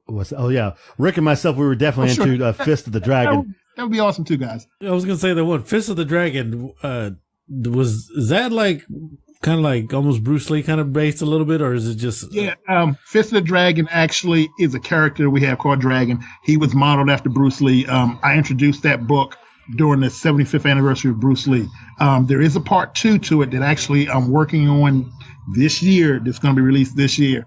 And actually, it's a fun story where Dragon takes on a lot of familiar martial arts characters in, let's say, in the world of comics and beyond. So it's going to be a really fun book. So I just hope you Batman fans and other fans don't get too mad when you see this book. I will say this, and there's a lot of questions I want to ask you, but I want to kind of stay here within the comics stuff because there's something that I'm killing me. The Rick and myself we saw a couple days ago. I think you have a Kickstarter starting. Streets. Well, yeah, Streets just finished. It was successfully funded. It was our second straight successfully funded Kickstarter for 2018. My goal is to create 3 Kickstarter exclusive only titles, meaning Streets is the first one that we just did. That I'm just going to do them on Kickstarter. I'm not going to release them anywhere else. They won't even be for sale on the website or Comixology or any other places that I have my books. So the only way you'll get them is through Kickstarter. I like that idea of having something that's unique, especially for the fans. And they've stuck with us. So basically, kind of give it back to them, making something really like collector's item for them. And it's already funded. That one's already funded, but once I fulfill it, in the process of fulfilling the orders now. I'm waiting on the book to come back from the printer. And actually, the next one is due to start at the end of March. I'm going to be releasing a fun little trailer. It's kind of a horror / superhero story. So you guys probably get a kick out of that. Sounds so cool. It's not superheroes, it's super villains. Basically, the villains are the characters of the book, and they run the show. But it's kind of interesting. So hopefully you guys like that one. Is it the Alliance of Evil? The Alliance of Evil. That's it. Nice. That's really exciting to me. That's one of the things I've been saying about like the movies with DC and Marvel, especially DC. What I think we need a villain movie. We need a villain-centric movie. You know, we haven't had it yet. Oh, yeah. And when I tell you these guys are world-class villains, they made their start in the Advent universe by murdering 7 superheroes on live TV. So these guys are the most violent, ruthless of the universe. That's what I'm talking about. Nice. I don't know. Like, I know you being in like indie comic individuals here, but I'm like, would you like to see yours on the big screen? Oh, I would love to. What are you looking at my notes? Stop looking at my notes. I didn't know you had that on there. They're stealing all my questions. That's a dream that maybe one day can come to pass. But right now, I would just like people to see what we're doing and see the type of passion and power and energy we put into the books. Like I said, the art's phenomenal. We had good characters, stories, lines are pretty dope. So I mean, I think once people get a look at us and see some of the things we're doing, they'll kind of gravitate to what we're doing. But we got to start small. But yeah, I would love to do something like a cartoon or animated show or even a full-length movie. I want to play the role of Titan the Ultraman. You know what? Titan is actually semi-autobiographical character based on myself. Oh, nice. He's the firefighter guy, and and the guys at work, they were like, dude, how strong are you? I mean, just like all kinds of things. So the guys at work, I put some of my coworkers in the comics, so they all are like get a kick out of it, so they love it too. Nice. We all know I'm part of the Alliance of Evil. We know this. I will make you a character in the Alliance of Evil. Ooh, boy, I'm picking it up now. Here's the thing, and here's what I wanted to know. I know you're on the net, and I know people can order the books and get them different ways. Yes. Via like, what is it? Downloads. You can buy a physical copy of it. Uh-huh. So your location is in Capitol Heights, Maryland. Is it a comic book store where people can come in? No, I wish it was. I wish it was a store. I had thought about opening a store, but basically, reality set in. Finances. You can't do books and open a store at the same time. We aren't at that level yet, to be honest. Okay. If I was to say, I'm sorry, I didn't mean to interrupt you. Tony, go ahead. I'm not. What were you about to say? Okay. For instance, our main sponsor is Uncanny Comics. He owns his own comic book store here in Rosenberg, Texas. Not very big, decent sized shop, but he's starting to get a lot of people, a lot of followers on Twitter. Probably maybe because he sponsors. I don't know why, but he's starting to get a lot of numbers, and a lot of people go in there to play games. Very good guy. Puts his people in front, put his customers ahead of everybody else about making money. He'll make his money, like you said. I'll make my money. It's just I treat his customers very well. Yeah. So is this something you could work out with, like him? Like, hey, we ship books to you. Heck yeah! We have a thing we set up for retailers and local comic shops. We've been trying to reach out to those guys because with Marvel and DC pretty much monopolizing all superhero titles, it's hard to get in dime, and it's hard to actually once things shake out. It's hard to make things profitable for us as the company and as the store owners. So basically what I've been doing, and it's been working so far to good results, I've been going directly to the comic shops and just offering them straight deals and cutting out the middleman. And they seem to enjoy it. And to this day, no bragging, saying it as humbly as I can, every store that we work with, and we work with 12 stores so far, every one that we put comics in has sold out within a week. Well, when we're done with this show, I will give you our sponsor's phone number so you can talk to him. And I even mentioned this the other day when I was at the store. Matter of fact, Uncanny Comics is in Texas, right? Yes, sir. I've been trying to get into the Texas area, but I didn't know anybody because of my job and the things I do. I'm kind of relegated to how many shows and cons I can do a year. So I try to do maybe like 5. That's the most I can seem to do in a year. But I've been trying to get into that market down there, but I just didn't know who to reach out to or anything of that nature. So Memorial Day weekend, come down to Houston, Comic Palooza. Okay. Yeah. You can link up with us. We always go to the Comic Paloozas. It's one of the biggest cons here in Houston. It is the biggest con in Houston. Comic Palooza, like I said, it's on Memorial Day weekend. We usually do a show from the floor. They have a lot. It's always packed. It's so many people. So many. You probably heard of Top Cow Productions. They're another comic book company. Yeah. They're there, and there's a bunch of other people there. We run into a bunch of other guys. I've had the fortune, and again, like I told these guys, I don't ever try to bring up my old podcast because of mixed feelings, but I had the luxury of doing a lot of shows and meeting a lot of comic people. I've met a lot of artists. Fred Valente, he does Big Trouble in Little China.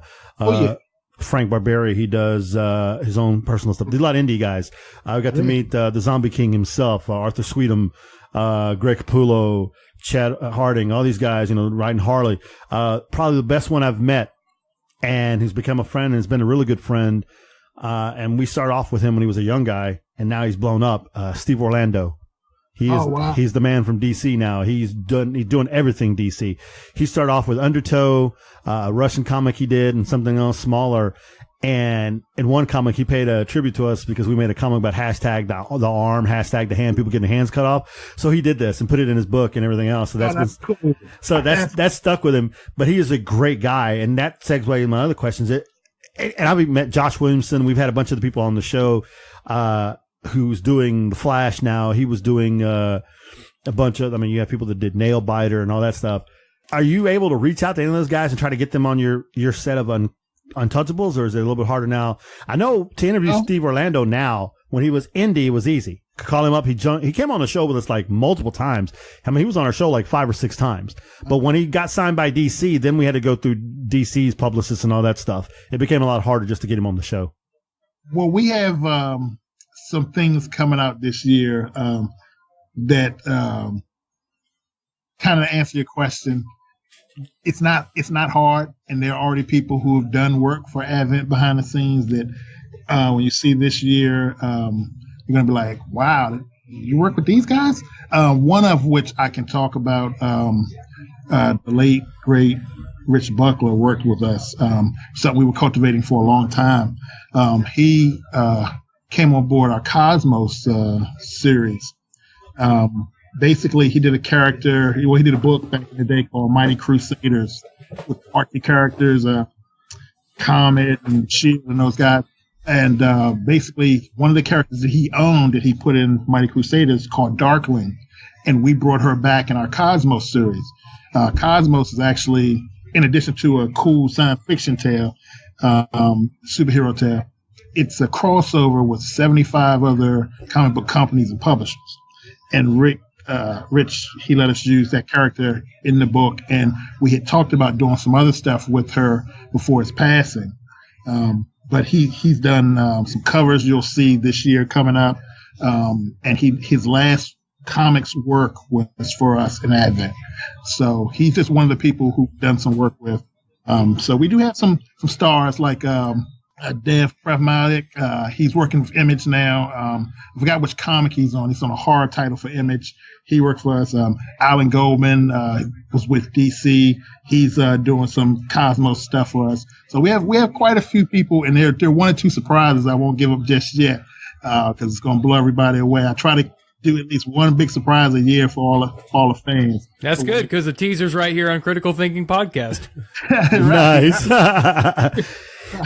So when they see it, they're gonna be like, "Wow, how did you get these guys to work with you?" Because the last issue of Cosmos number 40 came out. Michael A. Barron and Steve Rude's Nexus appears in the story. So everybody was like, "No way, you're a small indie guy. How did you get these guys to work with you?" I mean, so we, like I said, it's a passion and love for the comics, and we're just trying to do some different things and put some stuff out there that no one's ever seen before. That's great. I mean, we here at Critical Thinking, even though we're not big, we're not massive, we're not like I said, we're not 5x5, we're not Smodco, we're not the big people yet. We're trying to get there. It's going to take time. Obviously, we hope we can make it there one day and do this as a living because we love this. This is passion. I've also had the pleasure, like I said, to meet a lot of these young people who are still doing their own thing. They're trying to write their own comics and stuff. Like I know a young man by the name of Devin Kraft. He's an artist out of Dallas, a writer out of Dallas. He's writing his own book and he publishes it himself. I know a bunch of people here in Houston, James Linares, amazing artist. And then you got, there's so many people that I know here, individual guys, and there's Jamie Kinnison and Jesse, a lot of people I know that are trying their own books. I mean, if you ever need a contact here in Houston, if you wanted to see how they draw, if you ever need anybody else to try to join up or do something for you, awesome. I'm always willing to share your name and information to them and whatnot. Awesome. And same thing with them. Cause like I said, awesome. I know people, they do really good. They work really hard and they're great people. They're just great people to talk to. And some of the artists like James Lawrence, and I can't think of my buddy's name right now, Brian, he had a stroke not too long ago, but he's okay. Oh, Brian Saline. It's Brian Saline. He's with us too. Oh my God. Okay. Yeah, Brian actually did, he did something that I'm going to release. I have to wait one more issue of Cosmos to release. He did like is it his own guy? Is it his own guy he was working on that I saw him? He's been working on his own dude? If he won't get mad, yeah. I work with some stuff for Brian that's coming out shortly. I forgot what it was called. And he did a piece for me that I have to wait one more issue of Cosmos to come out before I can release it, because when I release it's like a spoiler. If I release it now, then I understand. Punch. No, see, Brian is a really good friend of mine. I met him when I was in the other pod. He just got married not too long ago too. Yeah, I always talk to him whenever I see him at cons. I buy a lot of stuff from him. He's giving me some great deals. Yeah, he's like family. I mean, that's the thing I've loved about meeting everybody who I've met. They become like family. They're not just friends. They're like family. Yep. And that's what I'm saying. If anybody we can ever help out, give you some guys' names, you can try to see what they can do. Brian is definitely in the Advent Comics family. He's one of the Untouchables. That's awesome. I'm going to remind him. I want you to remind him when I release something, because Brian still doesn't think it's going to happen. But like I said, my books are in continuity, so I release them in certain orders so they make sense. But I'm going to release something. He said, if you ever release that, I'm going to get a tattoo of Advent and what I did for you on my arm. And I'm like, you better be prepared to get that tattoo, brother, because it's coming. Okay, I'm definitely going to remind him of that. We'll tag him in this. We'll tag him on this podcast for sure. I'm definitely going to give him some. Yeah, he's a great guy. I can't say enough about him. Real good guy. I have a question for you, Tony, about what's the creative process look like for you? Like when did you like kind of first make your characters and really decide, hey, this is something I can actually do. I can create characters. I can build a universe. Wow. Some of the characters were created back when I was a child, but just revamped. It like some of the characters in Cosmos. I had, like I said earlier in the show, I had wrote a little bit in college, minor stuff, but I took a shot. Marvel had something back in the day called the Epic line, where they were looking for creators and they had you submit to them and such. So I sent in a story involving Adam Warlock, and it made it to a couple levels of Marvel editorial before they decided to do something different with the character, i.e. they killed Warlock off. But they were like, good story, whatever, and I was like, wow, I made it a couple levels up. That's kind of impressive. So what I did was I took that story and I tweaked it and turned it into Cosmos. I'm like, it's too good to throw away. Marvel thought it was pretty good, so hell, I might as well use it. So basically, a lot of people, they saw the character. I made a fill-in character because, of course, I couldn't use Warlock. The character I made was Genesis to play that character. So everybody's like, oh, you stole Marvel's character. I'm like, no, I didn't. It's a character based. He fills a role. It's not even a big role in the story, but everybody used to always ask me about that. But yeah, so some of these characters have been around forever. Some I created just on the fly. It just depends. Like earlier today, I was sitting around. I watched something on television. My wife was watching on the A&E channel, and I'm like, I can make a character out of this and this and this, and boom, I created a character. So I mean, it happens. That's really cool. I'm actually starting to get into the whole authoring thing. It's something I've been wanting to do for a really long time. And I've just started to create my own universe. I want to make one that's basically based off of like the kind of Victorian style horror and, the older stuff like Bram Stoker's Dracula. Yeah. So I want to create kind of my own anthology that's really inspired by that stuff and really takes from that stuff. And, the scariest thing for me was just like, can I actually make a good character? Can I actually create a good dialogue? So I'd ask you, Tony, what would you say to someone who maybe dreams of, would love to create universes? They're crazy obsessed with story and with comics and with movies, with this kind of stuff. But, what would you tell them to get into this? If you have a passion and a drive and a desire to do it, because that's where the true power lies. It's not in the talent, because you can teach yourself how to do anything. You can teach yourself how to draw, how to do dialogue or what have you. But the passion, you can't teach passion. You can't give passion. If you have the passion to do it, follow it. So if you want to create a universe, you do it. And, basically, just go with it. It sounds like you already have some of the characters already written out and fleshed out, and just run with it. I mean, just run with it. Gotcha. So it's a faith thing. But a try. Nothing beats a failure but a try. What are your goals for 2018, Tony? 2018, to stay healthy, keep my family healthy. Oh, you mean comic book wise? Yes, sir. No, we'll take that personally too, though. That's important. Yeah, that's important as well, always. Comic book wise, I have a full slate. I want to make sure that I get the Advent Universe titles out. I'm going to do the 3 Kickstarter exclusive titles, get those out. I want to also continue on with the creator online for those creators who are trying to get their work distributed. We do that for them. We're continuing with the Advent Studios project. Basically, the Untouchable artists, the artists that we have, they assist other people who are trying to do their own comics, helping them do art and covers and things of that nature. So we've started doing that. Basically, just to keep doing the thing that I love and not lose the passion for it. Here's the hard-hitting question right here. Are you ready? All right. Miguel wants us to be in a comic. No. He's already going to draw me in the evil people. Come on now. No, he said he would let you play one of the evil characters. Let's get real You here. guys send me a picture of yourselves. You look at me, Send man. pictures of yourselves, and I will put you in the comic. I will put you in the comic. You know, we'll do that. We'll do that. I look evil. No, here's Now, guys, mind if maybe you die a horrible death or something in the comic? Because this is the villain's comic that you're going in. Hey, you know, every actor knows the best thing you can ever have is a glorious death scene. Of course. Okay. You know what's funny about that? He mentions that is that one of our friends, I don't know, do you know Joe Eisman? No, I don't. I'm sorry. He was writing Morning Glories, and he was supposed to draw me into his one book, and I'm supposed to draw a horrible death.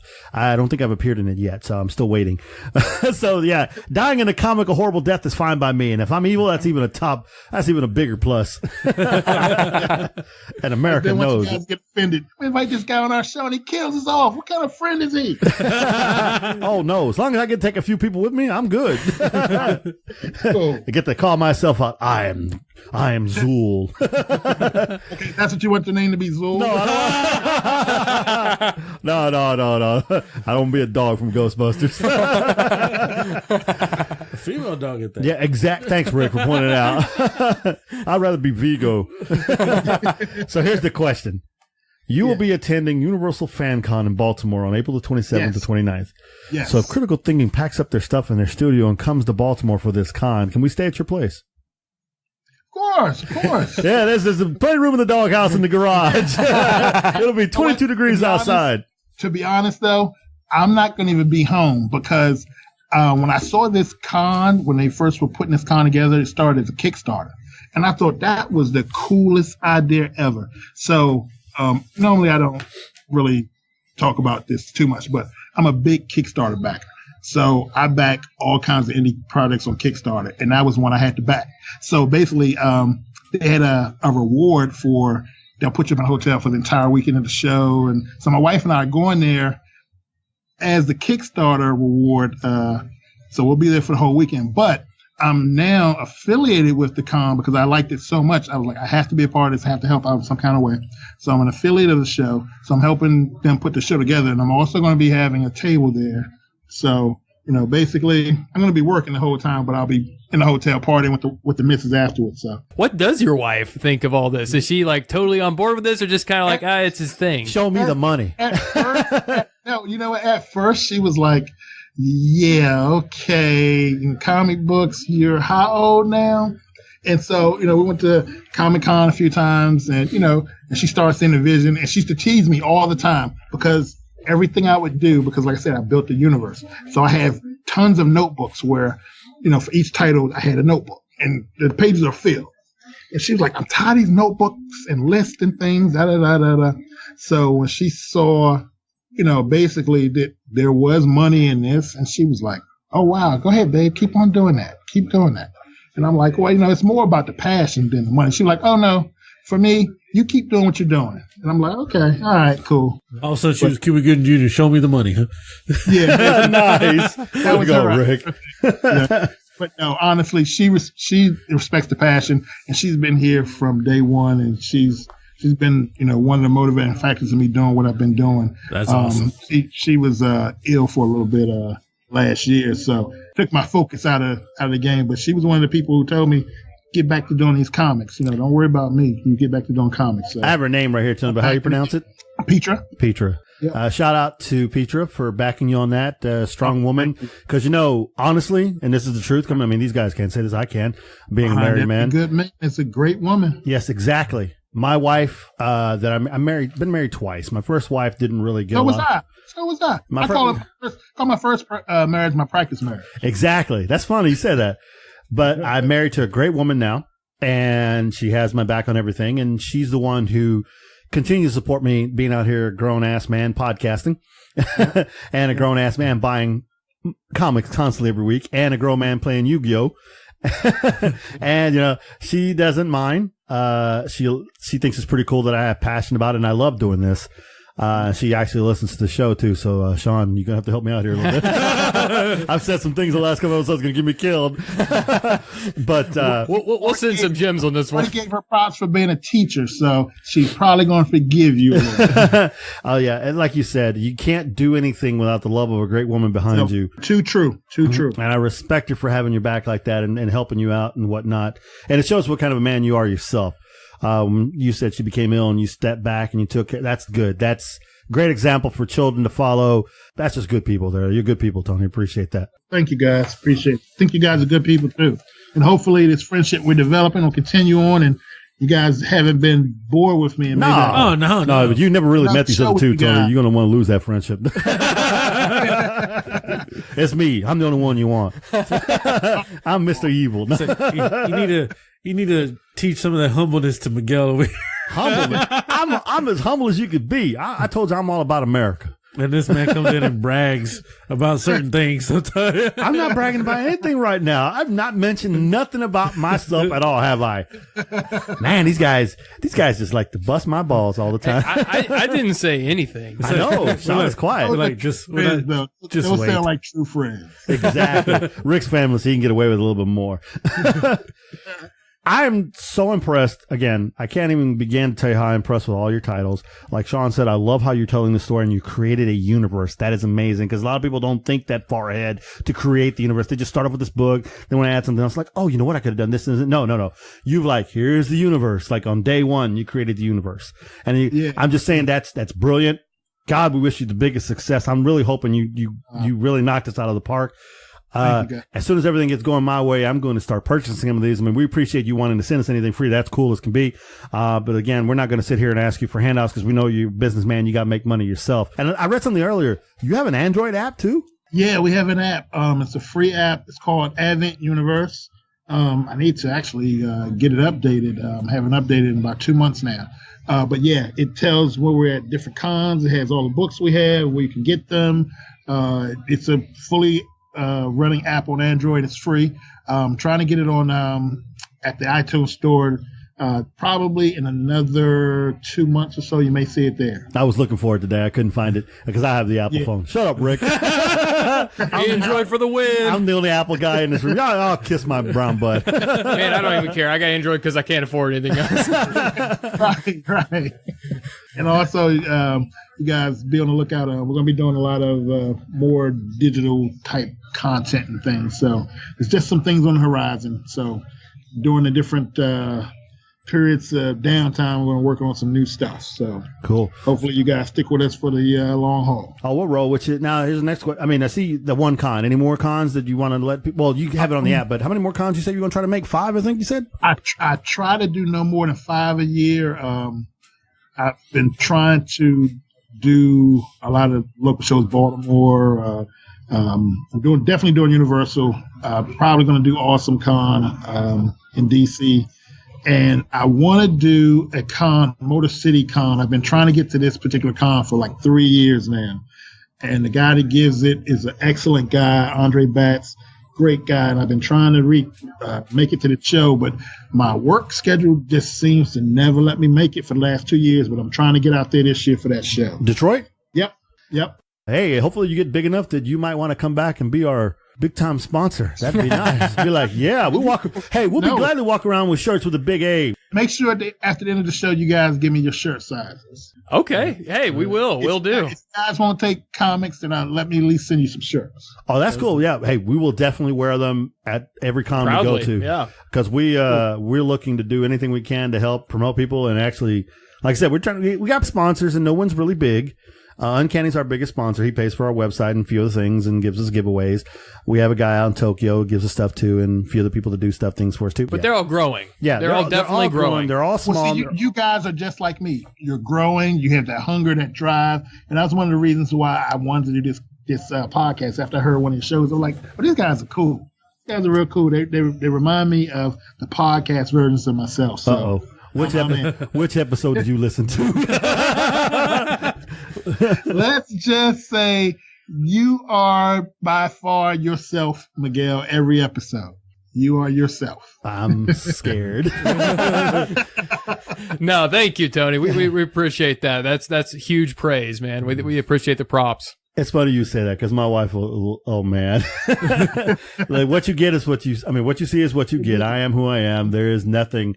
This is crazy. That's the best way to be, brother. That is the best way to be. And what's funny is my kids can get me better on jokes than I can get them. They got some good jokes too. I mean, I'm like, sometimes they just stump me. I'm like, I got nothing. I'm just going to walk away. Well, you just got to look at it this way. You're the whetstone. They're the blades. So there you go. So they're going to stab me? No, they get sharpened. They get sharpened by you. Right, They threaten to stab me every time.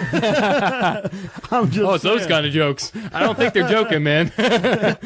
So here's what we want to do. We still want to talk to you. We got plenty more stuff to talk about. But we want you to pretty much give everybody the spiel where they can find you, your website, anything you want to that can give away how to get a hold of you, how to get your stuff, how to find it, or whatever, anything you want. Like I said, website, Twitter, Snapchat, Instagram, what's the thing? Yeah, what you want to promote the most? What's the thing? Tinder, whatever you want to do. I don't care. He's trying to get one of us to say it. He's happily married. Swipe left, swipe right. We're not saying Tinder. That's getting cut out. What is it? OKCupid.com? Something, whatever you use, man. We don't hate. Everybody can find the website. It's www.adventcomics.com. They can find us on Facebook. We have the Advent Comics site on Facebook. Basically, when I'm on Facebook, you can find me also on my own site, Tony Kittrell. We have a group called Advent Universe. That it's a group where we have the Untouchables, some other major players in Advent, the fans. They all get together and they can talk comics. It doesn't have to be Advent Comics. It could be anything. Some of these other creators have projects that they're releasing, so you'll see all that kind of stuff in the group. You can reach us on Twitter, Advent Comics Twitter. We're also on Instagram as well. You can get our books from Amazon, Barnes & Noble. You can get our books from Comixology. We also have books, Drive Through Comics, Comics Plus, Indie Planet. We're on Kindle. And I had some books through a third party through iTunes, Apple Store, but I'm about to redo that, and they're going to be straight from Advent Comics. So this year you should be able to pick up all of the Advent Comics titles directly from the iBooks and iTunes Store, directly from Advent Comics. So be on the lookout for that. And we also have, like I said, the Creator Online, Unbound Realms. You can get that from our website as well as those other places that I named. So just keep on the lookout for us. You can support us by getting our books. They're in print. They're also digital downloads at different stores. So just check us out. We think you'll like what you find. And actually, can I say one more thing? Sure. I want to thank the Critical 4 staff, Sean, Miguel, Rick, Kyle, and also thank tonight's sponsor, Uncanny Comics, for letting this boring guy come on your show and talk to you guys, have fun and a few laughs, and talk to your fans about us. I really appreciate that. It truly means a lot to me. Thank you very much. Oh no, we appreciate that. I mean, you're a really cool guy, Tony. You're definitely one of my favorite guests already. Oh, thank you. Everybody's staring at me. I thought you were going to say something. I thought Rick had the staff. Rick was ready to say something. He was having a Moses moment, man. He was standing there.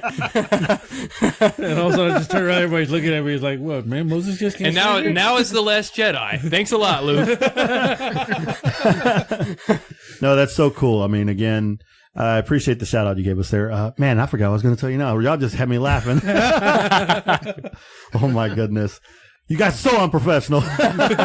Y'all all fired. That was the first time you were lost for words. The fourth guy in is firing the rest of us. Okay. Yes. Well, I am the straw that stirs the drink. Here's the humble part. No, I know what I was going to tell you. I've already made that Facebook request to be your friend myself. I also made the request to join the Advent Comic Group.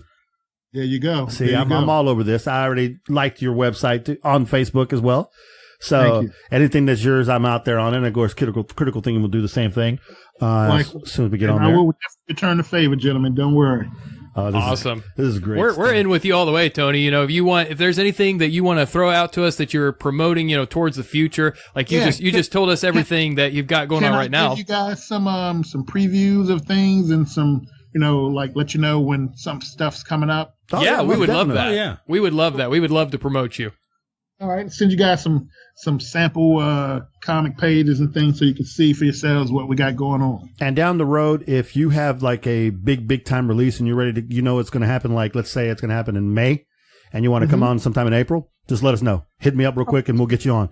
As soon even if we have to do just a special show for you, we'll bring you on.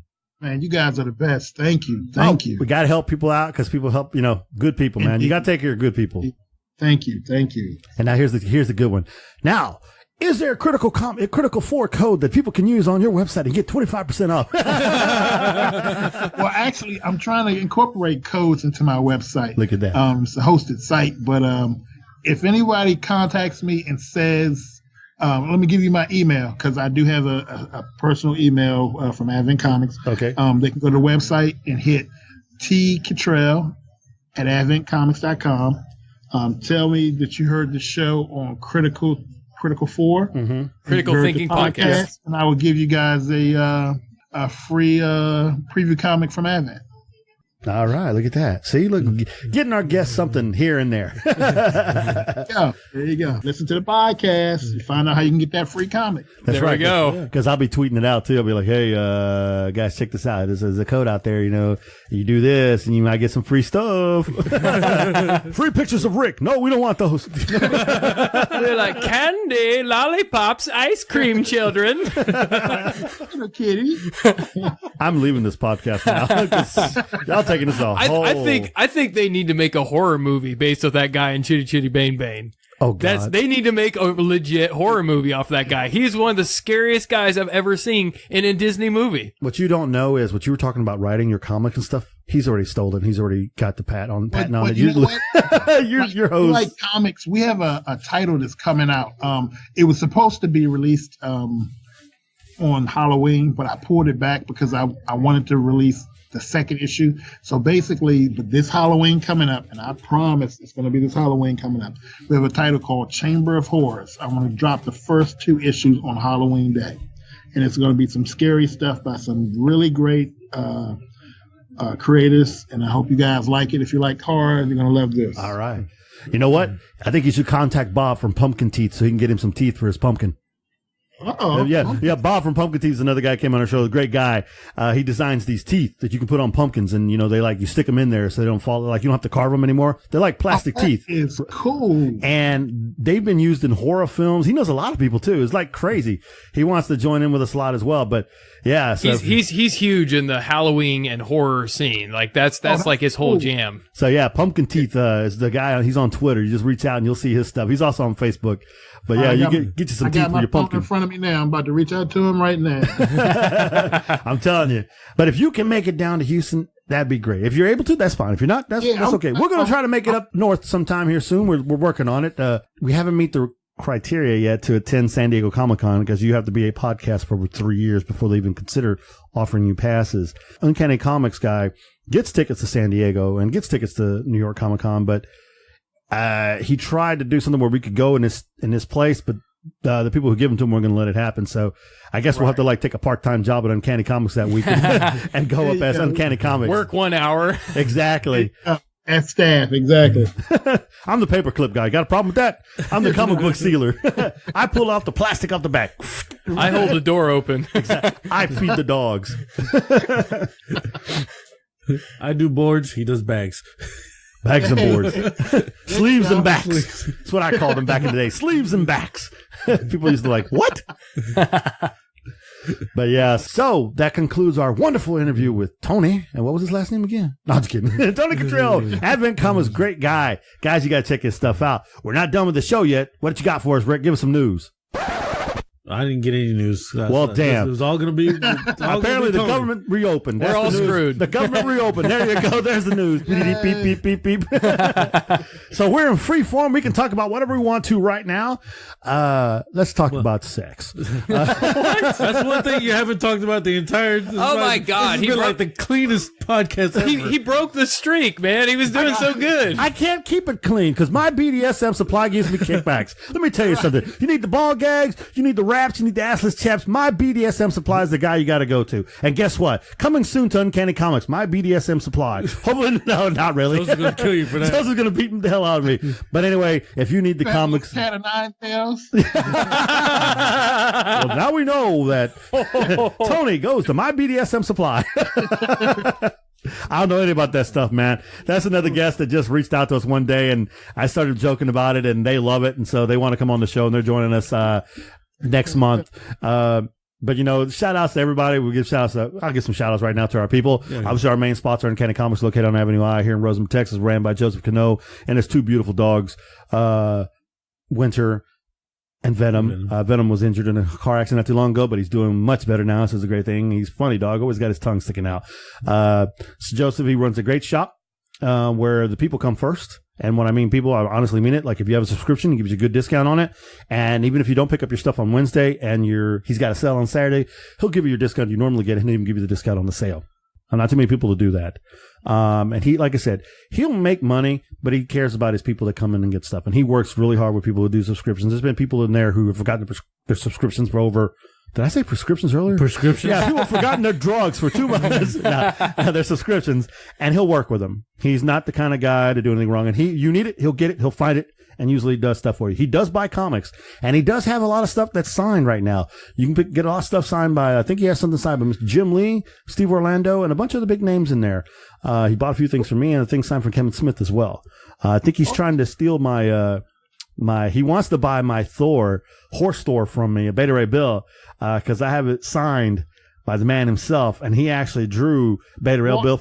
I'm sorry. Yes, Walt Simonson. Yes, he signed it, autographed it for me, and he also drew me Beta Ray Bill on my board. So I have the book signed, the first appearance of him, and I have a Beta Ray Bill on the back. Sweet. It's my pride and joy. Walt is an amazing person. I got to interview him. He's just so nice. He is. Good guy, and he's from my area of Maryland, too. Yeah, and so, like I said, he does good stuff there. Joseph is a good place to visit. Our other comic book guy, Black Forest Comics, located in Seguin, Texas. We haven't really mentioned much about him because, you know, he's been doing his thing here and there. We got to get our Patreon fixed and we get that money from him. I'm going to have to send the That's on us, not on them. I'll just stick to the collection agency after him, man. What about money? But he's a good shop down in Seguin. I visit him. He's a great guy, too. He has fun. Do a lot of games out there. Nice kid-friendly shop, too. Good people. Yeah. Now, our main other co-host, partner, soon to be coming down, Timeout Entertainment. If you like sports there, Tony, feel free to come by and join myself, and Sean and Rick probably be joining us as well. But my co-host, Matt from Dallas, who is a big-time sports guy, he reports for Friday Night Glory, and he's part of Timeout. He's the CEO. I'm the president of the organization. We're going to be talking sports, government, religious, you name it. It's going to be everywhere. Sweet. But what he does basically is Friday nights, and he goes to sports events for high school, and he interviews the kids and everything else, doing his best to try to help them get noticed so they can get opportunities to play get scholarships to football, basketball, or whatnot. I kind of do the same thing at my kids' schools. I kind of try to interview players there, and I record for my high school, my son's high school as well, and do games. And so that's what we're out to do. And we're trying to help kids, you know, make better lives, better choices, you know, get scholarships and go to college because, you know, you need that college degree. Indeed, that's huge. That's good work. Good work, guys. So it's something we're very fond of, and that podcast should be kicking off at the end of January, but that's going to go straight to YouTube. So it'll be like on YouTube. Our other sponsors coming out of Tokyo Munchies. Kyle joined us. He sends us all kinds of crazy food. We got plenty of giveaways. Aussie Kyle. Oh, Aussie Kyle. Yeah, he's a great guy. He is struggling, but he's got a good job now going. His back up on his feet. He's running again, and we'll be getting more stuff to give away here pretty soon. Virus Vodka. For the bunch of alcoholics we have in this club here, Virus Vodka is the way to go. If you want to try something crazy, get you some Virus Vodka. I guarantee you'll be surprised how good it is. It will sneak up on you, though. I will give you that. And every once on Facebook or Instagram, they'll put nice little pictures of interesting drinks. And it's $20 a bottle, but it's really good. It really is. It's good vodka.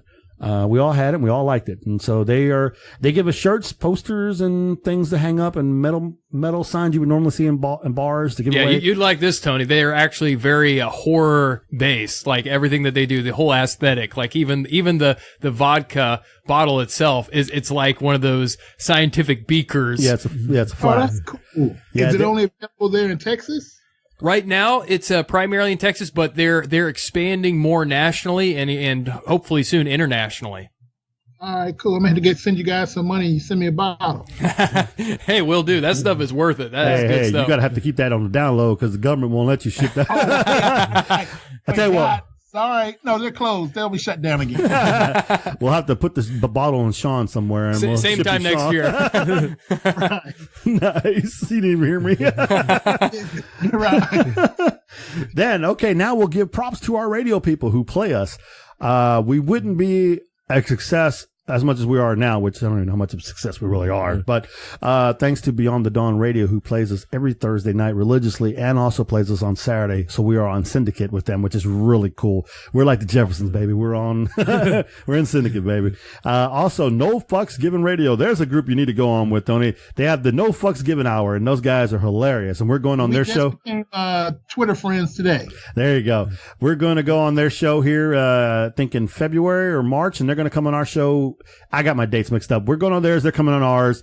It's going to be a blast. No fucks Awesome. given. They have some interesting. Both shows. Yeah, they have some interesting shows on there. And then there's FSD Radio, Sling Flings Radio, brought to you by Spunk Lube. That's the funny part. Rick's still waiting on his bottle.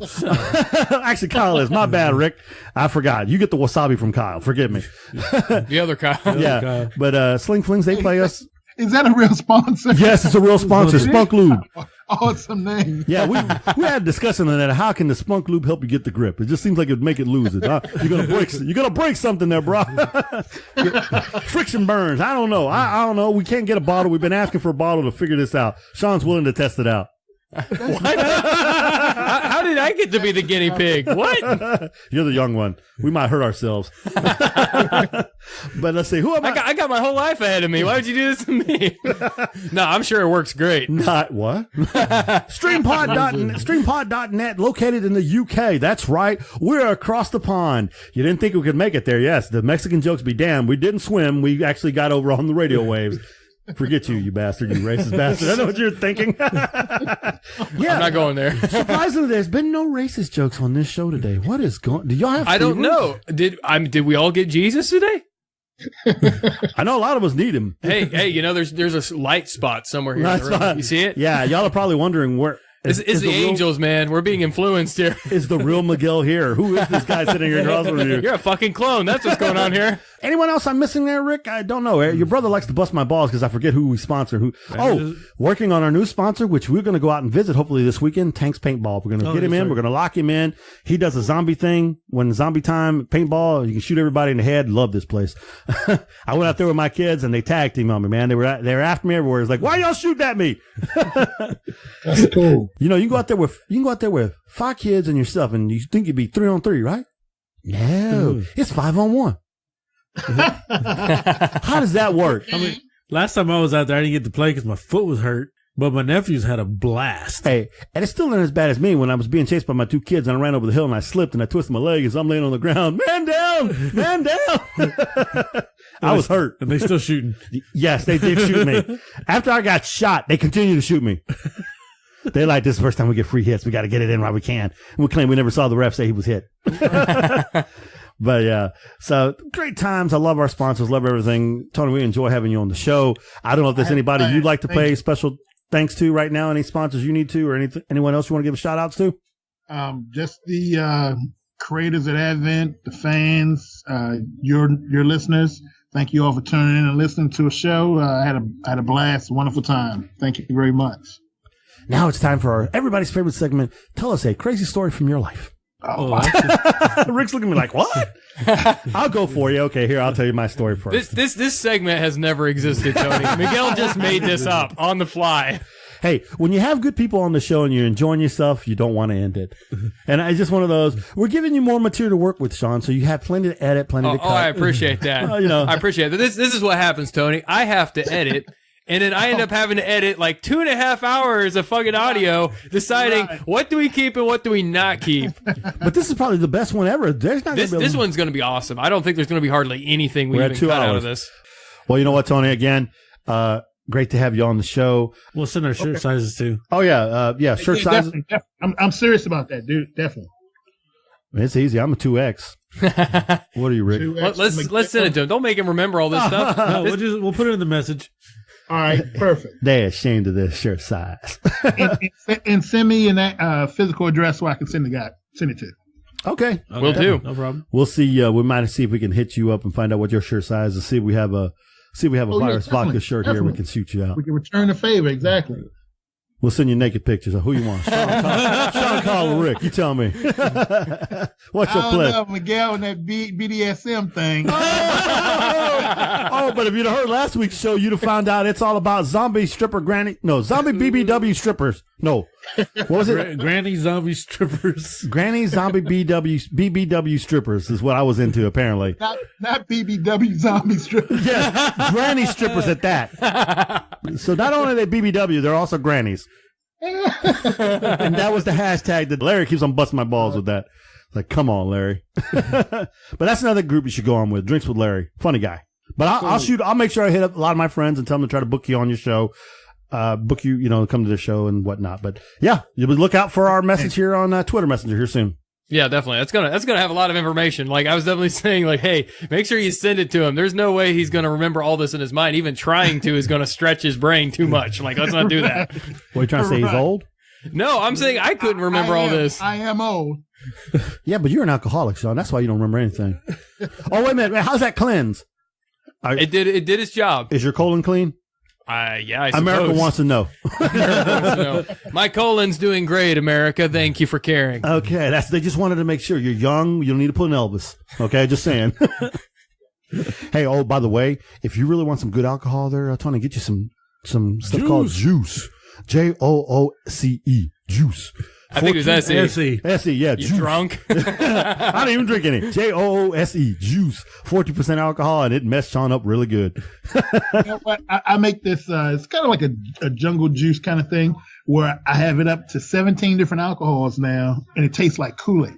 So every year at the family reunion, I take it out there, and everybody gets totally shit-faced off this juice. Looks like we're going to his family reunion. We're family now, Tony. We're family. I'm going to have to add your juice to my mixture. Oh, good Lord. People are going to be dying. Alcohol poisoning.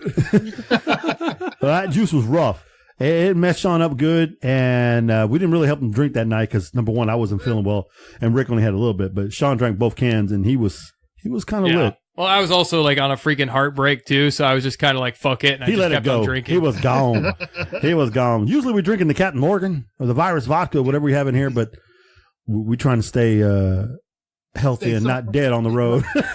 There you go. I don't know what it is, but it's like out of all the alcohols I've ever had, I know that science says they're like, oh, there's no difference. It's only by volume and by how much it is. I don't care what they say.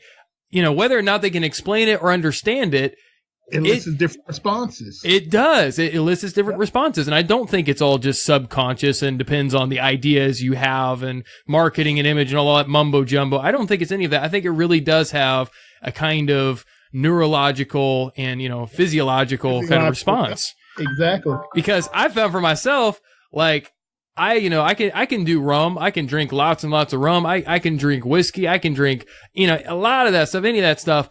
But give me beer, give me enough beer and a high enough alcohol volume. Like it'll get me so messed up so quickly compared to anything else. And it always like, it drives me nuts. Cause it's like, man, I can drink way more than this. What the hell happened? Gonna try to hook him up with the Mad Dog, man. He don't want to know that.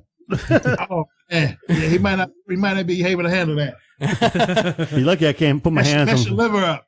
Yeah, Mad 2020. That's Banana right. Red is my favorite flavor. You're lucky I can't find any Cisco. You used to drink that on. We still have it on the West Coast. I tell you what, we used to drink that in the military. I'll try to get you a couple of bottles of Cisco. You Oh get me no, those bottles of juice. No. Oh no! I'm gonna tell you some stories about Cisco from the military days. I woke up under bridges and under sidewalks when I drank too much Cisco. Oh yeah, I I call it cracking a bottle. That's what it is. Yeah. It'll get you hooked. You think like you're drinking Kool-Aid, Rick, and next thing you know, you praying to the porcelain god. Or you literally crawling into the barracks. And then, of course, the drill see you, and then they making you do push-ups to see if they can make you throw up. Yeah. I remember the first time I had Cisco, the new TV show that came on at night. Remember that old show, In Living Color? Yes. We had a bottle of peach Cisco, me and my cousin, 2 female cousins, and we were drinking it, and we're watching that show. The funniest show ever. It was because we were so drunk. I tried to stand up and literally passed out. That stuff was just no joke. No joke. We each had like our own bottles, like a 40-ounce bottle of this stuff, and it was like pure crack. I remember. Oh my God! Remember, we all went out from the barracks to the town next to the military base because we were the first time we got our pass, and so we really hadn't any alcohol in forever. So we went down to the PX and got some Cisco, and everybody. We all went to the hotel together. We all had rooms. It was like 5 of us in that one room. Everybody drinking Cisco, whatever. Next thing you know, it's morning time. Everybody waking up on the floor, all kinds of different directions. I was the only one that had a bed. I don't know where everybody else was. Everybody on the floor. Some guy was sleeping in the tub. One guy looked like he was like, head was in the toilet. I don't know if he was dead or not. It's like, is he dead? Well, Tony, we don't want to keep you forever, man. I know you got family to take care of and you got stuff to do. So we appreciate you having on the show. Likewise, guys. I really appreciate it. And hopefully it's the first of many and we can do it again soon. Oh, that's right. Definitely. So when you the big time millionaire, you got it. Oh, yeah. That's right. There'll be a book. All the BDSM stuff you want. There'll be a book. Nice. He's got your number. You heard it here. Tony said, use his code name Tony and get 10% off of my BDSM supply. All right, Tony. You know, I'm going to share this one last embarrassing thing with you guys. And nobody on any podcast ever had this information. So I know where it came from. Before I started Advent Comics, I had my own business. It was a sex toy business. So that's why I was laughing when he said BDSM. Like, oh my God. That's crazy. I was like, he must have really did his homework on me. I'm like, oh, wow. Damn. No, we didn't do any background checks, Tony. Your past is clear. I didn't see that anyway. I should have looked deeper. Deeper, get it? Gave it up because it was funny because it was a creator. It was a pretty famous creator. He was teasing me. He was like, how you going to do kids comics and you got sex toys? And I was like, yeah, he got a good point. I'm like, yeah, maybe one of these needs to go. Did you ever read that comic? The sex toy comic? No. It comes wrapped. It's a comic book. Sex Criminals. Oh, no, I never read that. Oh, my. Apparently, I forgot. It's Chip Zdarsky, I think. Chip Zdarsky? I can't think it's him who does it, or I can't remember for sure. Don't get me wrong. You have to look it up. But basically, a guy and a girl, when they get into and they're getting it on, they get into the ecstasy part when they're actually having the orgasm. They go into this place called the cum world. So they're like, everybody's frozen in time and they can walk around and do whatever the hell they want to. But they can actually see each other. So it's like they start doing it, but then there's the Dream World police, and they chase after people who can do this because they can go into the Dream World too, and they're running around sniping people with dildos. What, are you serious? It is a freaking crazy comic. The comic was winning all kinds of awards. It is freaking hilarious. Sex Criminals. If you get a chance to find it on hardback right now, you probably want to pick it. It's pretty freaking hilarious. It definitely sounds like it. I'm going to check that out. It's a messed up comic, trust me. Guys, I had a blast. I really did. Thank you for making this a memorable experience for me. I appreciate it. Oh, no problem. Like I said, we will do everything we can to help you out. And hopefully have you in a future show. Yeah, definitely. Hopefully this is one of many more. Definitely. I'm all for it. All you got to do, just tell me when, guys, and I'm yours. All right, Chief. You have a good night, man. All right, guys. Take care. Take care. Later, Tony. And there you go. Tony, brought to you by My BDSM Supply. Tony says where you can find the big ones, the small ones, the mediums, and the purple ones. He'll be doing some moonlighting. If you use the purple one, you got problems. I'm just saying. You might have just given him some ideas by telling him that about that comic. He might be, maybe they're not so incompatible after all. All right, guys. God bless y'all. Enjoyed the show. Thanks for joining Critical Thinking. I wanted to give a quick shout out to a friend of ours on Instagram, Panphobia Podcast. She recently commented on the most recent post I put down, the fear, the wrath of Strawberry Thanos. Her podcast is basically all about covering like all these different fears, these different bizarre phobias and whatnot. And then of course getting into really like managing your fear, dealing with it. So she's a really deep chick, really smart person, also a model in Michigan. Like awesome person, extremely smart. But she actually responded. She was like, "Fragoriophobia is the fear of strawberries." I was like, "Oh my god, you kidding me?" That's what she responded on our Instagram to that post. But you have to see it to know what it's about, Miguel. Just don't even begin questioning. I've seen the strawberry thing, and you were so gay. Just busting balls. What was the name again? Her podcast name is Panophobia Podcast. Tell you what, I'll reach out to her and see if I can get her on this show. Just for you. She said she would like to in the future. So yeah, if you could reach out and work that out, since you're the schedule man, the man with a plan. She's a model. She's hot as hell, and she's really nice. That's why you want her on the really pod. Smart. Skype. Okay, Rick, that's going to be a video Skype. We're going to get a makeup artist and make sure we all look really prettied up here. I'm going to have Liam Hemsworth's face on me. Miley Cyrus body. What the fuck? I'm going to quit this podcast. You come in here looking like some kind of fucked up, twisted mix of Chris Hemsworth and Miley Cyrus. Oh, shit. Horthor. So, the star in Thor Ragnarok. There you go. Oh! You can't say that. Anyway, coming soon on January the 28th, a Sunday, we will have Servants of Science, a band out of the UK. That will be a special day, Sunday on the 28th of January at 11 o'clock. We will be recording with them. And in the month of February, September the 3rd, Ish, the crazy guy from Texas, Barry Media himself, the weatherman with the plan, will be coming on that Saturday night at 7 p.m. That show should be hilarious. Probably a lot of cigarette smoke in this office, too. You got to tell me you can't smoke in here. On Monday the 12th, we're back to our normal days. We'll be bringing in the Canadians. The Pod Couple will be joining us at 7 p.m. Sean looks forward to that show. Those are his buddies. We hope they bring it too. And they look pretty funny. They are funny people. Then there's a week off, but I may have a booking. It's not for sure yet. Well, keep tuned. I'll let you know. But the next show will actually be on the 15th of February. We, ladies and gentlemen, we will be going live on the No Fucks Given Hour. We will be joining them on the 15th of February. That is a Thursday. We'll be joining them live and doing their show. Then, on Monday the 26th, My BDSM Supply will be coming on. My BDSM Supply will be bringing gifts, and hopefully they'll be mailing them to us before then. So, Sean, you'll get your ball gag. Rick will get your assless chaps, and we'll be good to go. I want the whip. The whip. That show starts at 7:15, and join us on Monday the 26th. In March, we have 2 shows already been booked. March the 11th, Cinema Psycho Show, joining us at 7 p.m. And on March the 18th, No Fucks Given will be joining us for that show, which will be great. So they're coming on our show. We're going on theirs. We can't wait till that happens because it's going to be crazy. We hope you guys enjoy the next guests that show up. We're going to have all kinds of awesome stuff coming up here. And Barman will be coming on the show soon. Yes. No, he's not. No? Okay, he will. Hey guys, you can connect with us on iTunes At Critical Thinking Podcast. and Twitter At critic_thinking. and also on Facebook and Instagram. At Critical Thinking Podcast. Ladies and gentlemen, Critical Thinking is on Beyond the Dawn Radio, which is known for playing the best indie radio music around the world. On Thursdays at 7 p.m. Pacific and 9 p.m. Central Time. And if you like the show, please 5-star the episode and tell your friends. So thank you for joining us, thinking shit through one podcast at a time.